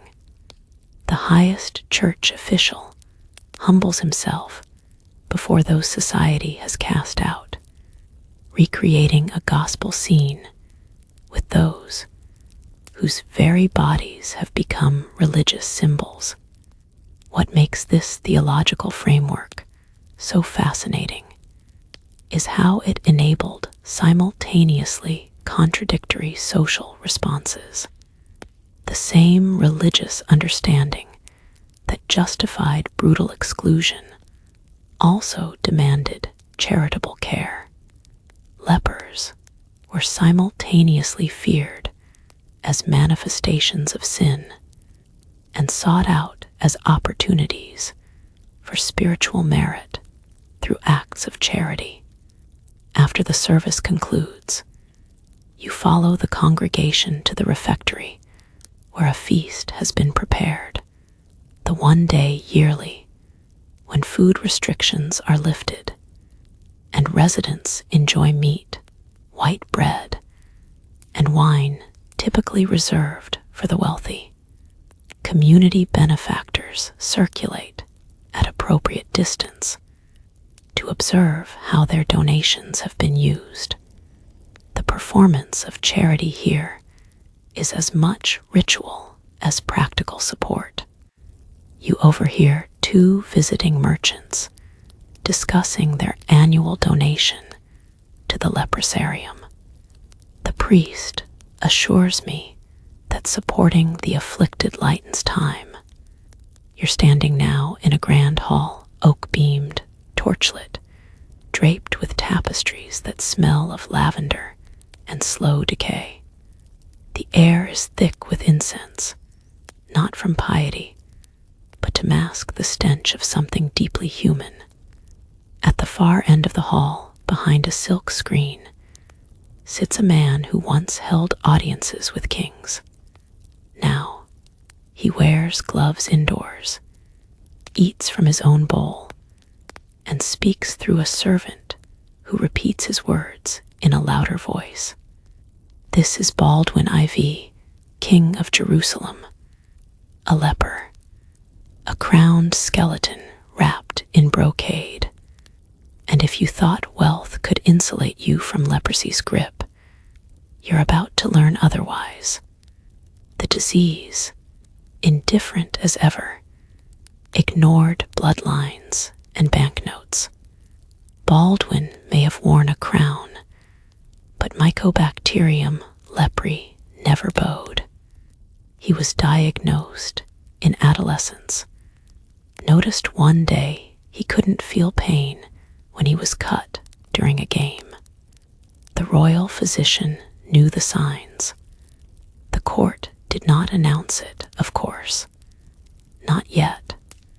But you can't keep a condition like leprosy hidden long when your eyebrows begin to vanish and you drop food from your fork because the nerves in your fingers have gone silent.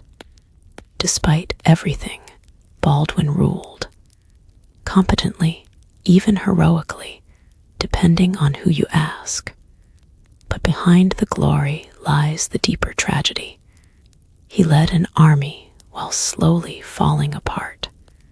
By the end, he had to be carried into battle on a litter, swathed in linens, fingers fused into stiff clubs of bone and flesh.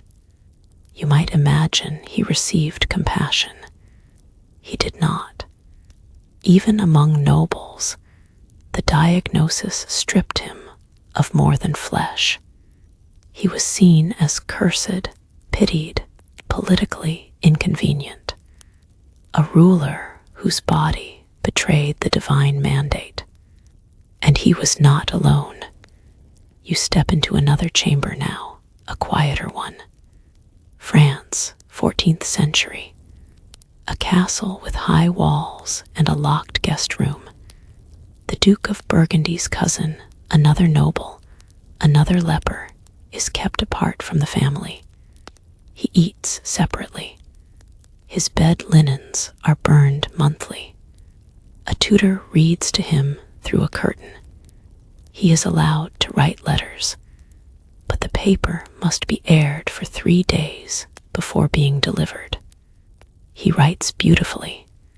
One letter to his sister simply says, "I am still here. I hope you remember my voice." Even with wealth, isolation remains total. Money buys more candles, softer cushions, better tasting food. It does not buy touch.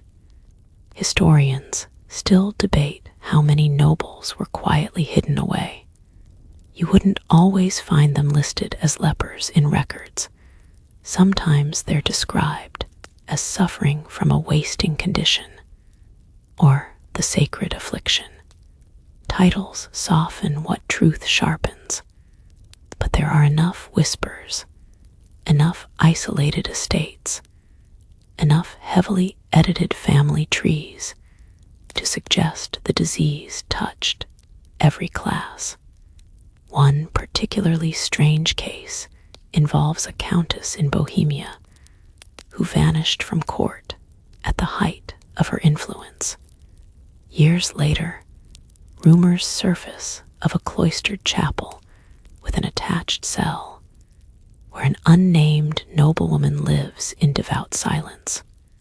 A hermit, a penitent. Some say she chose the life. Others say she was entombed there to keep her out of sight. Either way, she left behind gowns, jewels, and a mirror no one dared reclaim. Leprosy's impact on the powerful wasn't just personal. It reshaped succession laws, altered treaties, reconfigured alliances. If a royal heir showed symptoms, panic rippled through courts like wildfire. Dynasties feared being tarnished by association. Marriage negotiations collapsed. The leprous became political liabilities, shuffled into monastic orders, or quietly erased from memory. In one infamous case, a prince was declared touched by God and sent to live in a monastery outside Milan. His brothers inherited his titles. He inherited a room with a view of the herb garden and the Psalms, in Latin, on loop. Despite all this, some chose to lead. You move now to a windswept fortress in Castile, where a nightly order forms, not despite their diagnosis, but because of it. The Order of St. Lazarus began as a military brotherhood for leprous knights. Yes, leprous knights. Men who had once fought under royal banners, now riding together in service of faith and mutual defense. They wore green crosses and modified armor that hid their wounds. Some say their disfigurement made them more fearsome in battle. Others say they were deployed sparingly, more as spiritual weapons than strategic ones. Still, there is something quietly astonishing about them. Not ashamed, not hidden. Knights who knew they were dying, riding anyway. Martyrs on horseback, the military branch of the damned. Of course, not everyone admired them. Some were mocked. Others accused the order of harboring contagion. But within their walls, there was camaraderie, purpose, a different kind of nobility. There's a paradox in all of this. The higher you were in society, the more you had to lose, but also the more you could afford to shape your own exile. Wealthy lepers could fund private chapels, employ employ cooks and physicians, surround themselves with comfort, even in solitude. They received prayers, letters, donations. Their deaths were marked by proper funerals, and their bodies interred in stone tombs rather than mass pits. Yet the loneliness was the same, in some ways more profound. A peasant leper might beg in the market, interact with others at leper stones, barter for cheese and coarse wool. A noble leper might go days without speaking to anyone who didn't bow first. Silence, it turns out, echoes more in marble halls. You sit now at the edge of a forgotten garden. A once princess tends dying rose bushes, her gloves thick and damp. She hums a song from her childhood, a lullaby about sparrows. No one visits anymore. Her name is fading from court records. But here, the bees still visit her sleeves, indifferent to her ruined face. This is what the disease did. It pulled even the highest down, not with speed, but with a soft and steady hand. It didn't care about lineage, wealth, heraldry. It only cared about nerves and skin, and whether your body forgot how to feel. It never truly killed your status. It just buried it under silence, years, and bandages. And so the noble leper fades like all the rest, only more quietly. You rise from the garden bench, just as the bells of St. Lazarus' house begin their low evening toll, slow, unhurried, as if time itself is dragging its feet. Tonight, you're not watching hands prepare salves or villagers leave bread on stones. Tonight, you're slipping into the chapel long after prayers have ended, where only a few figures remain in flickering candlelight. This is where lepers think, or pray, or remember, sometimes all three at once. You find her there, Marjorie, still cloaked in the same ash-gray habit issued upon her arrival, but thinner now. The sleeves hang looser.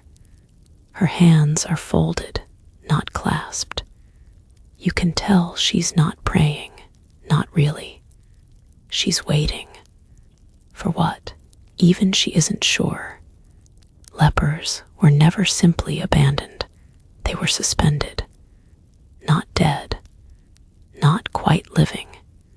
And so they found strange ways to fill the time, inventing rituals and meanings to stay tethered to themselves. Every leprosarium had its own rhythm. You've seen the practicalities: bells for meals, bells for prayers, bells to warn that someone else died. But there's an interior clock, too, a deeper one, the slow turning of spiritual gears that becomes the true calendar of the leper. You sit in the back pew, where the light barely reaches. From here, you watch the candles flicker against the nave walls, painting the saints' faces with trembling shadows. Lazarus, as always, is front and center bandaged, blessed, and curiously calm for a man who was both raised from the dead and still somehow a symbol for the living dead. To the medieval mind, Saint Lazarus wasn't just a metaphor. He was the blueprint, the perfect leper, patient, pious, punished, yet ultimately saved. Residents here speak of him almost casually. Put your suffering in Lazarus's hands, they say, as though the man himself will sort your afflictions like spoons in a drawer. Marjorie once joked he probably kept a ledger. Lazarus of Bethany, celestial accountant of flesh. By now, you've learned that theology inside the leprosarium is unique, not wrong, just tilted, warped by proximity to pain. Some believe their affliction is proof of divine punishment. Others think it's a shortcut to grace. Most waffle between the two, depending on the weather, the food, or how well they can bend their knees that morning. You hear a voice beside you, older, rasping. A man sits down 2 pews over and nods in your direction, though he doesn't quite meet your eyes. We're all little purgatories, he murmurs, more to the air than to you. This is Gervais. He arrived 7 years ago with one eye sealed shut and a fondness for quoting apocryphal saints. He claims to have once seen the Virgin Mary in the compost pile. No one's sure whether he's mad or just imaginative, possibly both. He tells you that the worst part of leprosy isn't the sores, or the numbness, or even the solitude. It's the stalling, he says. The slow leaking of yourself through time. You understand what he means. The body fails in chapters. One finger goes, then a toe, then a patch of your face you didn't even know had a name. It doesn't hurt exactly. It just leaves.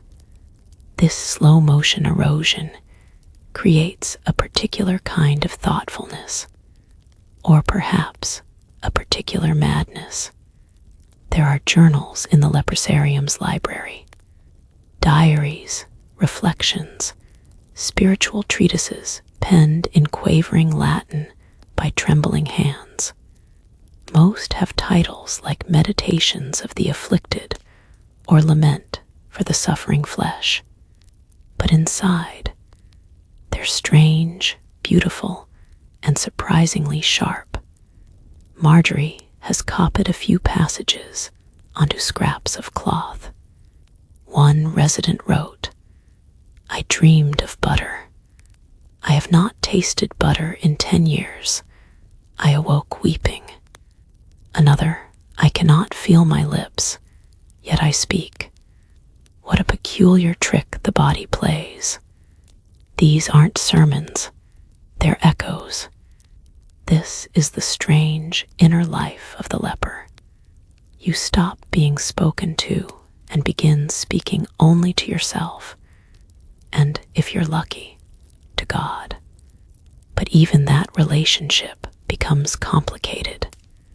Some residents believe they've been specially chosen, vessels for some divine plan too large to grasp. Others are bitter, furious at a God who seems to have misplaced their prayers in a long line of more urgent requests. Historians still argue about this, how lepers saw themselves spiritually. Some records show intense piety, with regular confessions, mystical visions, even self-imposed penance. Others show rage, not loud rage, but quiet, sustained gnawing. A man named Willem once burned all the saint cards in the leprosarium's chapel box, said the saints had gone deaf, spent the next week fasting in the garden, waiting for lightning. It never came, but the flowers bloomed early that spring. Even Marjorie, calm and collected, has her doubts.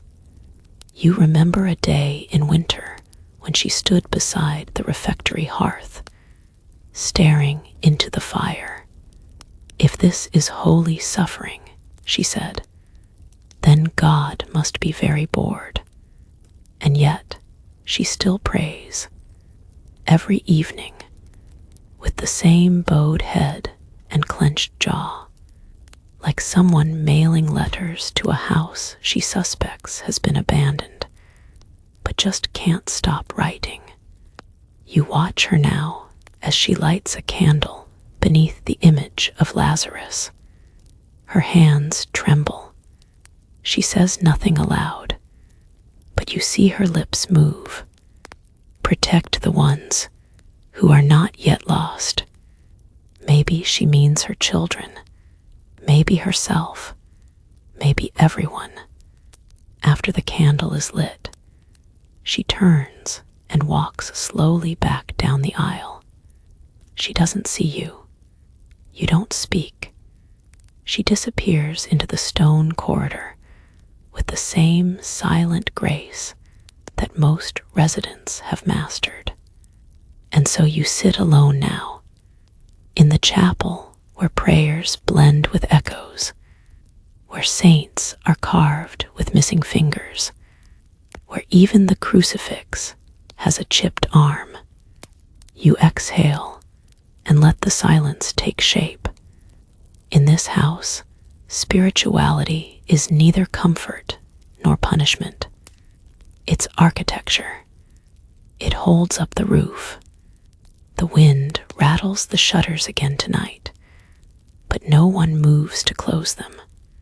The cold's familiar by now, expected. You find yourself staring at the empty bed across the room, Thomas the scribe's bed. He died last week, quietly, during matins. No one cried, at least not aloud. In St. Lazarus' house, death doesn't shock. It simply arrives and takes up less space than the living. But there's something else creeping in now, quieter than mortality. Something you didn't expect, neglect. You notice it first in the bread coarser than usual, with weevils baked in. Then in the lamp oil, now rationed to half its former portion. The chapel smells of old wax and forgetting. No one says it outright, but the donations have thinned. Fewer carts at the gate. Fewer coins dropped on the leper stones. The alms master begins assigning routes for begging that stretch farther and farther afield. Some residents complain. Others don't return. And still the silence grows. Once this house thrived. You remember when the walls echoed with hymns, when nobles sent entire barrels of salted fish during Lent, when the bishop visited not just on feast days, but to deliver sermons in person. Now he sends a deacon with a folded letter and a look that doesn't linger. Leprosy hasn't vanished, but it has lost its glamour. Society is tired of it. Piety has moved on to newer, louder causes, plagues that kill in days, not decades. The Black Death came and went with a theatrical flair leprosy could never muster. Leprosy, by contrast, is a whisper, and whispers are easy to ignore. You see it in the ledger. The steward flips the pages with a sigh. The ink fades. The donations list is shorter this month. It was shorter last month too. He closes the book more gently than usual, as though hoping to spare it the truth. "We've written to the bishop," he says, "to no one in particular. We'll appeal again. But everyone knows how that goes. Donor fatigue, they call it now. You're not fashionable suffering anymore. You're just a financial inconvenience with a long half-life. In some Lepers area, the effects are even more severe. Stories trickle in from other houses. The one in Rouen closed its infirmary wing. Another near Cologne has started turning away new arrivals. A third outside Naples burned down after being abandoned. No one knows if the residents escaped. Even St. Lazarus House has changed. Rooms that once held 2 now hold 4. Blankets grow thin, patched, until patching becomes a form of art. The apothecary keeps a locked cabinet now, not for expensive ingredients, but because thieves from nearby villages have begun breaking in. They don't want medicine. They want the copper pots. There was a time when serving lepers was seen as a holy vocation. Caretakers came willingly, drawn by the promise of salvation through proximity to suffering. Now, they're conscripts, assigned by courts or coerced by family pressure. The new attendants are younger, less trained, and more nervous. They don't make eye contact. They stay long enough to earn their stipend, then vanish. One of them asks you, half joking, "Do you even know how long you'll live?" You don't answer. The honest reply would take too long. Historians still debate when, exactly, church support for lepers began to dry up. Some say it started with the Crusades' end, when returning knights brought more dramatic diseases, syphilis, plague, dysentery, that captured the imagination more completely. Others blame the rise of new mendicant orders, redirecting charity to the living poor instead of the slowly dying. Whatever the cause, the result is clear. Your sacred space is becoming a shell. The chapel roof leaks. Rainwater drips onto Lazarus's stone feet, forming a halo of mold that no one bothers to scrub. The choir no longer sings. The reader lost his eyesight last year, and no one has taken his place. Even the relic is gone. Yes, the fragment of St. Lazarus's tibia, once displayed proudly in a gold reliquary behind the altar, was quietly removed last season. For safekeeping, they said. But the reliquary case now holds a wooden cross, and no one speaks of it again. Marjorie noticed, of course. She notices everything. One evening she said, "It's like we're becoming imaginary." She's not wrong. Fewer visitors, fewer letters. One of the local priests began omitting lepers from the prayers of the sick. "They are in God's hands already," he explained, which, translated, means, "Not our problem." And yet you persist. The gardens still grow thinly, but with determination. The leper mason still carves headstones, though the graveyard is almost full. The old hymns are hummed, if not sung, and every week someone still lights the votive candles in the chapel. You think abandonment would breed bitterness, but what grows here is more peculiar, a kind of weary reverence, a fellowship of the fading. You begin to speak of yourselves as if you are stewards, of something no one else remembers. "It's not our house anymore," someone says. "It belongs to history now." And perhaps that's true. One evening, you walk the perimeter of the grounds. The sky is the color of diluted ink. You pass the old herb shed boarded shut, the fountain dry since last winter, the statue of Saint Lazarus, his nose eroded, his fingers gone. You sit beneath the cloister and listen. Nothing. No wind. No birds. No footsteps. Just the long, quiet breathing of a place that knows it's being forgotten.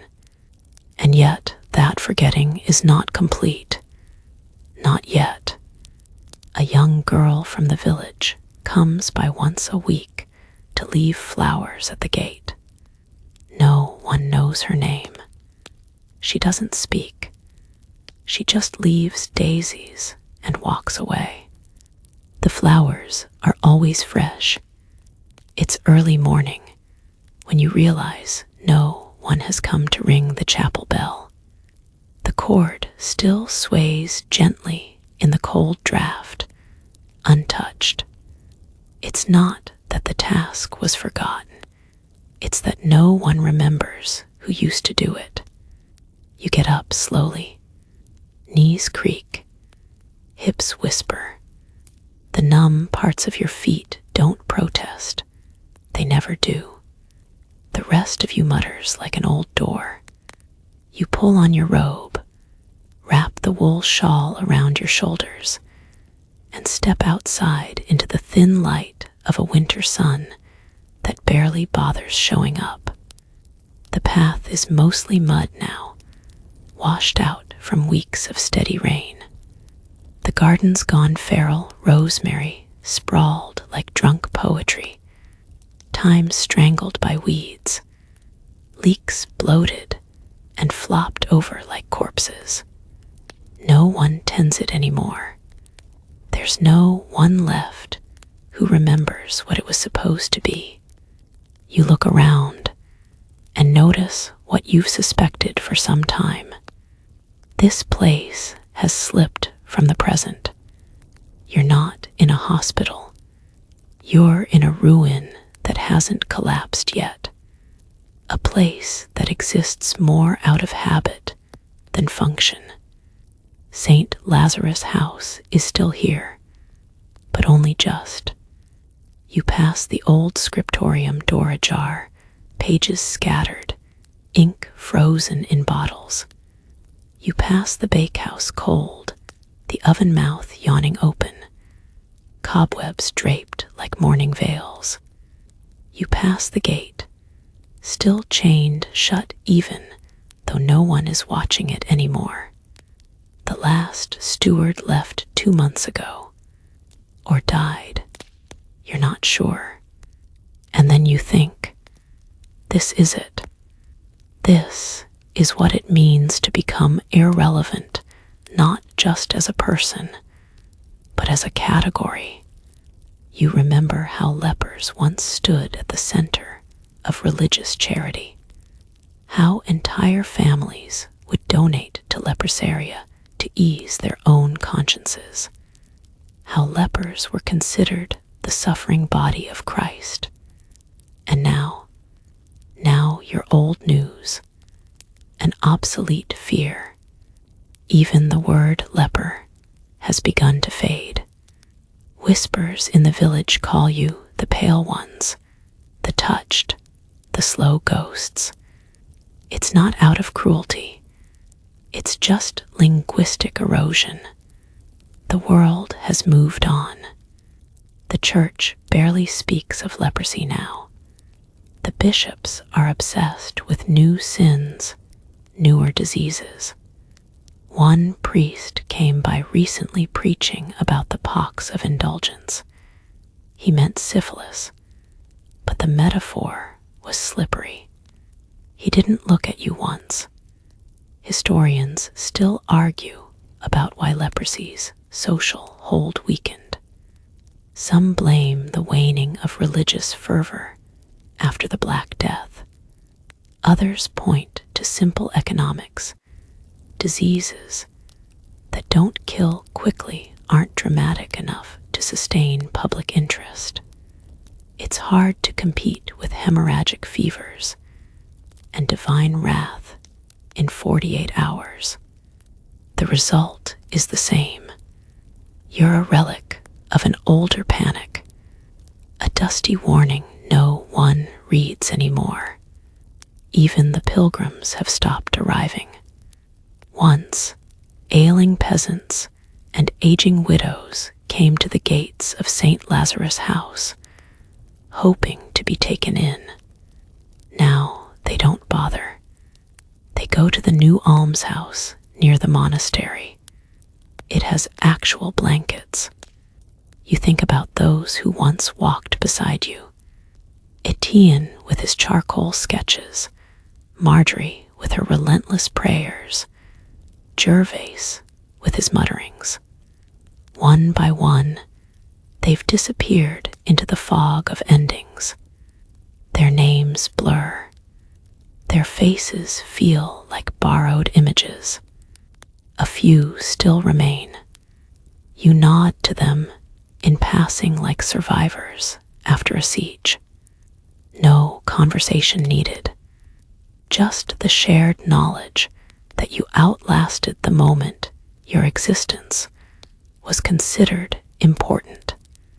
A delivery cart arrives once a week now. No more than a sack of barley, a few carrots, a lump of hard cheese. The driver never looks up from his seat, just dumps the food and turns around. The door is never knocked. The house no longer needs greetings. There's talk that the land will be sold, that the leprosarium will be torn down and replaced by a sheepfold. You wonder what the sheep will think, grazing over old bones. And it's not just St. Lazarus' house. Word spreads. Other leper houses are shuttering, walls crumbling, graves exhumed for newer, shinier dead. Some are being repurposed, turned into farms, or lazarettos for other ailments. In one case, a former leper chapel is now a brewery. You picture some jowly noble sipping ale beneath a vaulted ceiling, once streaked with the breath of prayers. The past is being plastered over, and you, inconvenient as ever, are left to haunt what remains. You sit in the chapel that evening, alone. The candles don't flicker anymore, they're gone, burned to stumps weeks ago. So instead, you watch the moonlight shift across the floor. The shadows from the broken window form a cross of sorts, bent, incomplete, but still trying. The air smells of mildew, stone, and a trace of incense that has no business still being here. You think about what it means to vanish while alive, to be unremembered in real time. And yet, someone lights a fire in the hearth. You don't know who. A pot is set to boil. Someone sings badly, probably Jacques. His voice always cracks on the third note.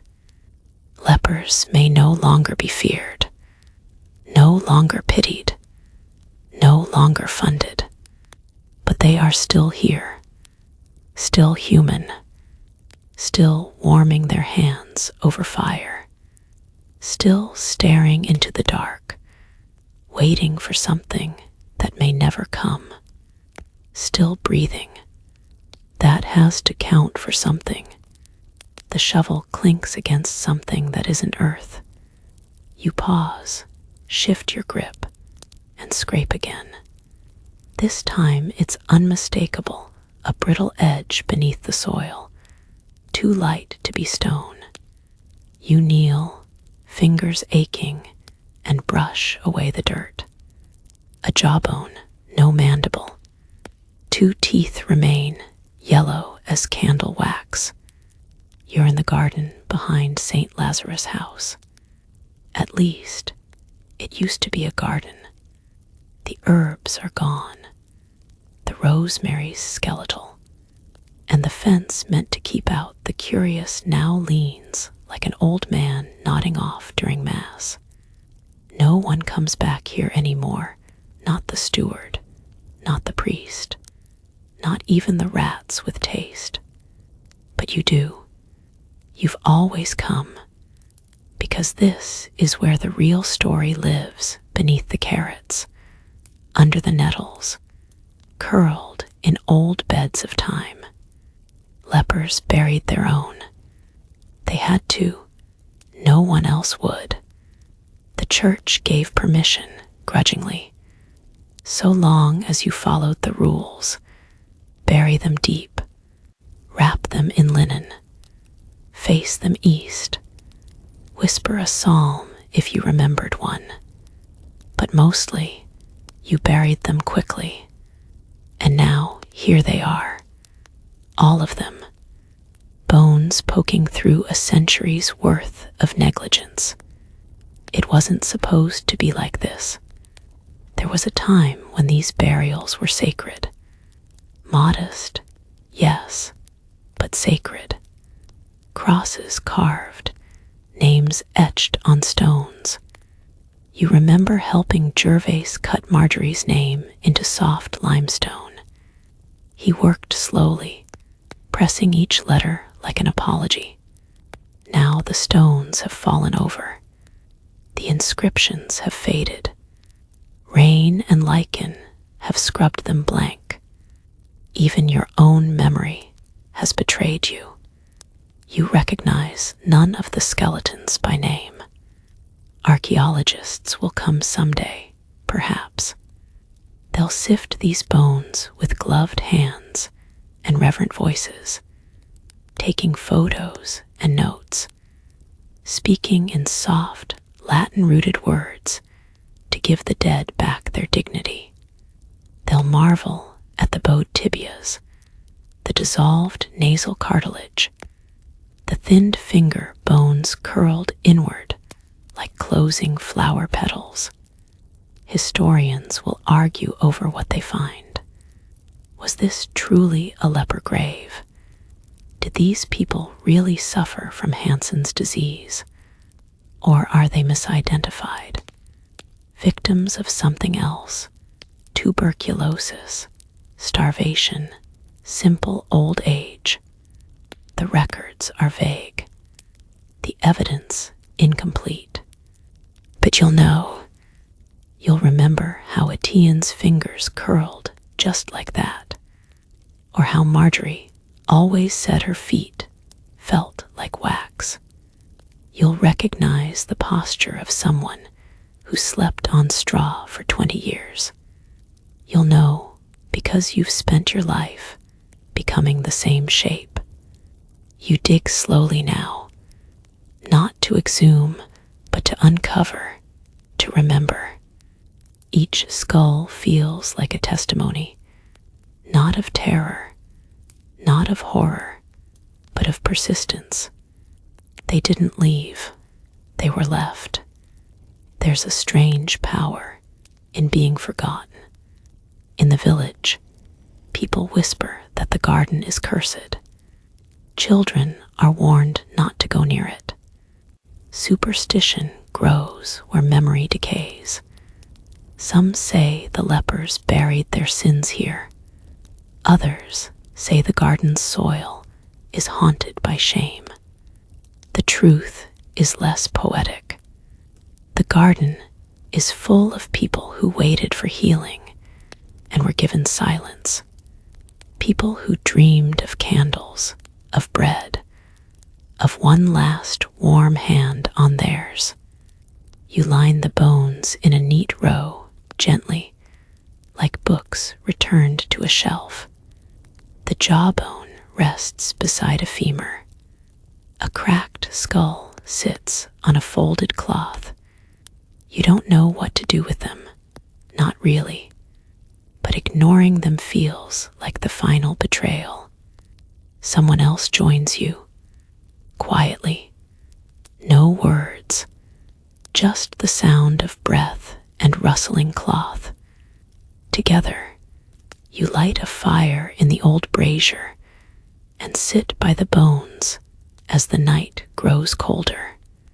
The firelight dances over the exposed remains, casting flickering shadows like old friends waving from the other side of sleep. You sip broth thin, but warm, and listen to the crackle of wood. And slowly, gently, you begin to tell stories. Nothing grand, no sermons, just small things. You talk about the woman who raised pigeons, the boy who carved chess pieces, the knight who limped but never lost a duel, the girl who recited psalms backward to make herself laugh. You tell the bones these things, not because they need to know, but because you need to remember, because someone should. The church no longer comes to bless this place. No candles are lit on feast days. But here, in the weeds and the soil and the ash, you hold a vigil, even if only the worms attend. One of the younger residents once asked if souls rot. You didn't have an answer then. You still don't. But looking at these bones, it's hard not to believe something lingers. Not the soul, perhaps, but the outline, the shape of a life pressed into dirt. People think cemeteries are places of rest. They're not. They're places of storage. Rest happens when you're remembered, not when you're buried. And in this garden of the unremembered, you are the last reader of names, no longer spoken. There's a beauty in that, a horror too, but mostly a weight, the weight of memory, and the slow, soft hope that someone, someday, might remember you with the same care. A breeze picks up, the brazier sputters. You wrap your shawl tighter and hum something, maybe a hymn, maybe just a pattern of noise to keep the night company. Tomorrow, someone else will dig. Another bone will surface. Another story will begin to fade. But for now, for this moment, you're not gone yet, and neither are they. You wake to birdsong. Not many, just 2, maybe 3, but enough to remind you the world outside the walls still has color and music in it. The garden is quiet, the bones reburied, or at least tucked respectfully beneath the soil. You marked the place with rosemary. No one asked you to. No one would have noticed if you hadn't. There are fewer of you now. Only a handful still breathe under this half-collapsed roof, scattered across cells like fading ink on parchment. Someone swept the chapel floor this morning. You didn't see who. It could have been the wind. The house stands for now, but it groans in its sleep. The timbers sigh. The bell tower leans. Every part of it is a body, and every body has limits. You suspect St. Lazarus' house won't last another winter, but neither, perhaps, will you.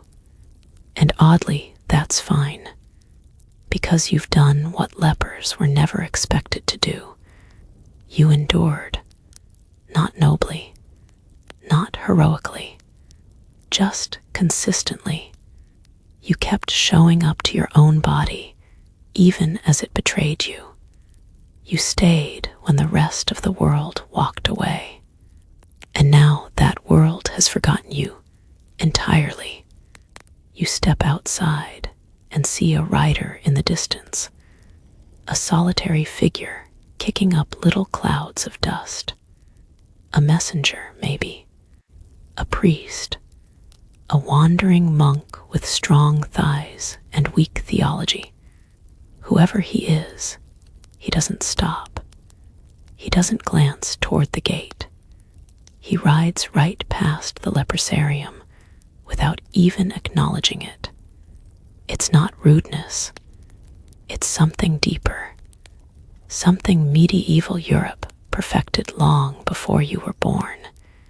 Institutional amnesia. They didn't burn the leper houses. They didn't loot them. They didn't curse them into ruin. They just stopped coming. They let time do what torches couldn't. You know from overheard conversations that in other parts of the country, former leprosaria have been converted into grain storage, some into military outposts, others simply fenced off and left to rot. Most are now labeled the old house, or the field of stones, or that place with the weeds. The leper's story has been edited out of the public narrative, not with malice, but with disinterest. And in many ways, that's worse. You shuffle back inside. The hall smells of dried soup and damp wool. Someone's singing in the back, not words, just a droning tune that could be a hymn or a memory, or both. The melody curls around the stones like smoke, finding its way into cracks no light ever reaches. Your robe catches on a nail. You pause, unhook the frayed hem, and move on. There's no point in mending it now. You remember Etienne's drawings, how he sketched the faces of everyone here with painstaking detail, even after he couldn't hold the charcoal properly. You found the drawings in the chapel one morning, stacked in a wooden box beside the altar. No one's touched them since. They sit like relics, waiting for a hand that won't come. Later, when the house is truly abandoned, someone might find them. A scholar, an archivist, a child trespassing for the thrill of it. They'll look at those faces and wonder who you were. Maybe they'll even say your names aloud if the paper hasn't crumbled. You try not to hope for that. Hope is a difficult thing to carry at your age. But still, the chapel smells of stone and soot. The statue of Lazarus leans slightly now, his carved eyes forever cast down. You sit beneath him and listen to your breath. It's thin, like a curtain left too long in the wind. This is the end of the story, not the dramatic kind, with wailing and flames and martyrdom, just the real kind, quiet, dignified, slightly drafty. There's a comfort in that. You think of all the others who came through this house, lived, suffered, softened. None of them were saints, though some tried. None were monsters, though a few were accused of it. Most were just people. And that's the part that will vanish first. The humanity, the regularness. No one writes songs about regularness. And yet, as you sit with your hands folded and your back aching, you realize you're not afraid. You've been dying for years. Now you're just finishing the work. Outside, the wind picks up. It rattles the shutters, shoves against the door, tugs at the corners of the house like a child begging to be noticed. You let it knock. You've got nothing left to lock. You fall asleep one last time, beneath the gaze of a forgotten saint, in a house that breathes a little less each day. And the world goes on. It always does. So now, here you are at the quiet edge of medieval history, surrounded by dust, silence, and the ghosts of those no one thought would last this long. You've traveled far tonight, from harbors humming with trade to cold stone cells on the fringe of civilization. You've seen exile dressed as piety. You felt the ache of slowly losing touch, literally and figuratively, with a world that only remembers you when it wants to feel charitable. And yet, despite everything, you endured. You were more than your sores. You were more than the bell they made you carry, more than the laws that erased you, more than the pity wrapped in prayers. You lived. Lepers were supposed to disappear, quietly, obediently, gratefully. But you didn't. You lingered in chapels and gardens, scratched poems into stone, laughed when your lips still worked, and held hands with those the world forgot. And now, as your story settles like dust on old robes, I want you to let it all fade. Let go of the bones, the bells, the broken bread. Let the faces blur, the footsteps quiet, the candle smoke curl into nothing. You've come to the edge. There's nothing more to carry, nothing more to mourn.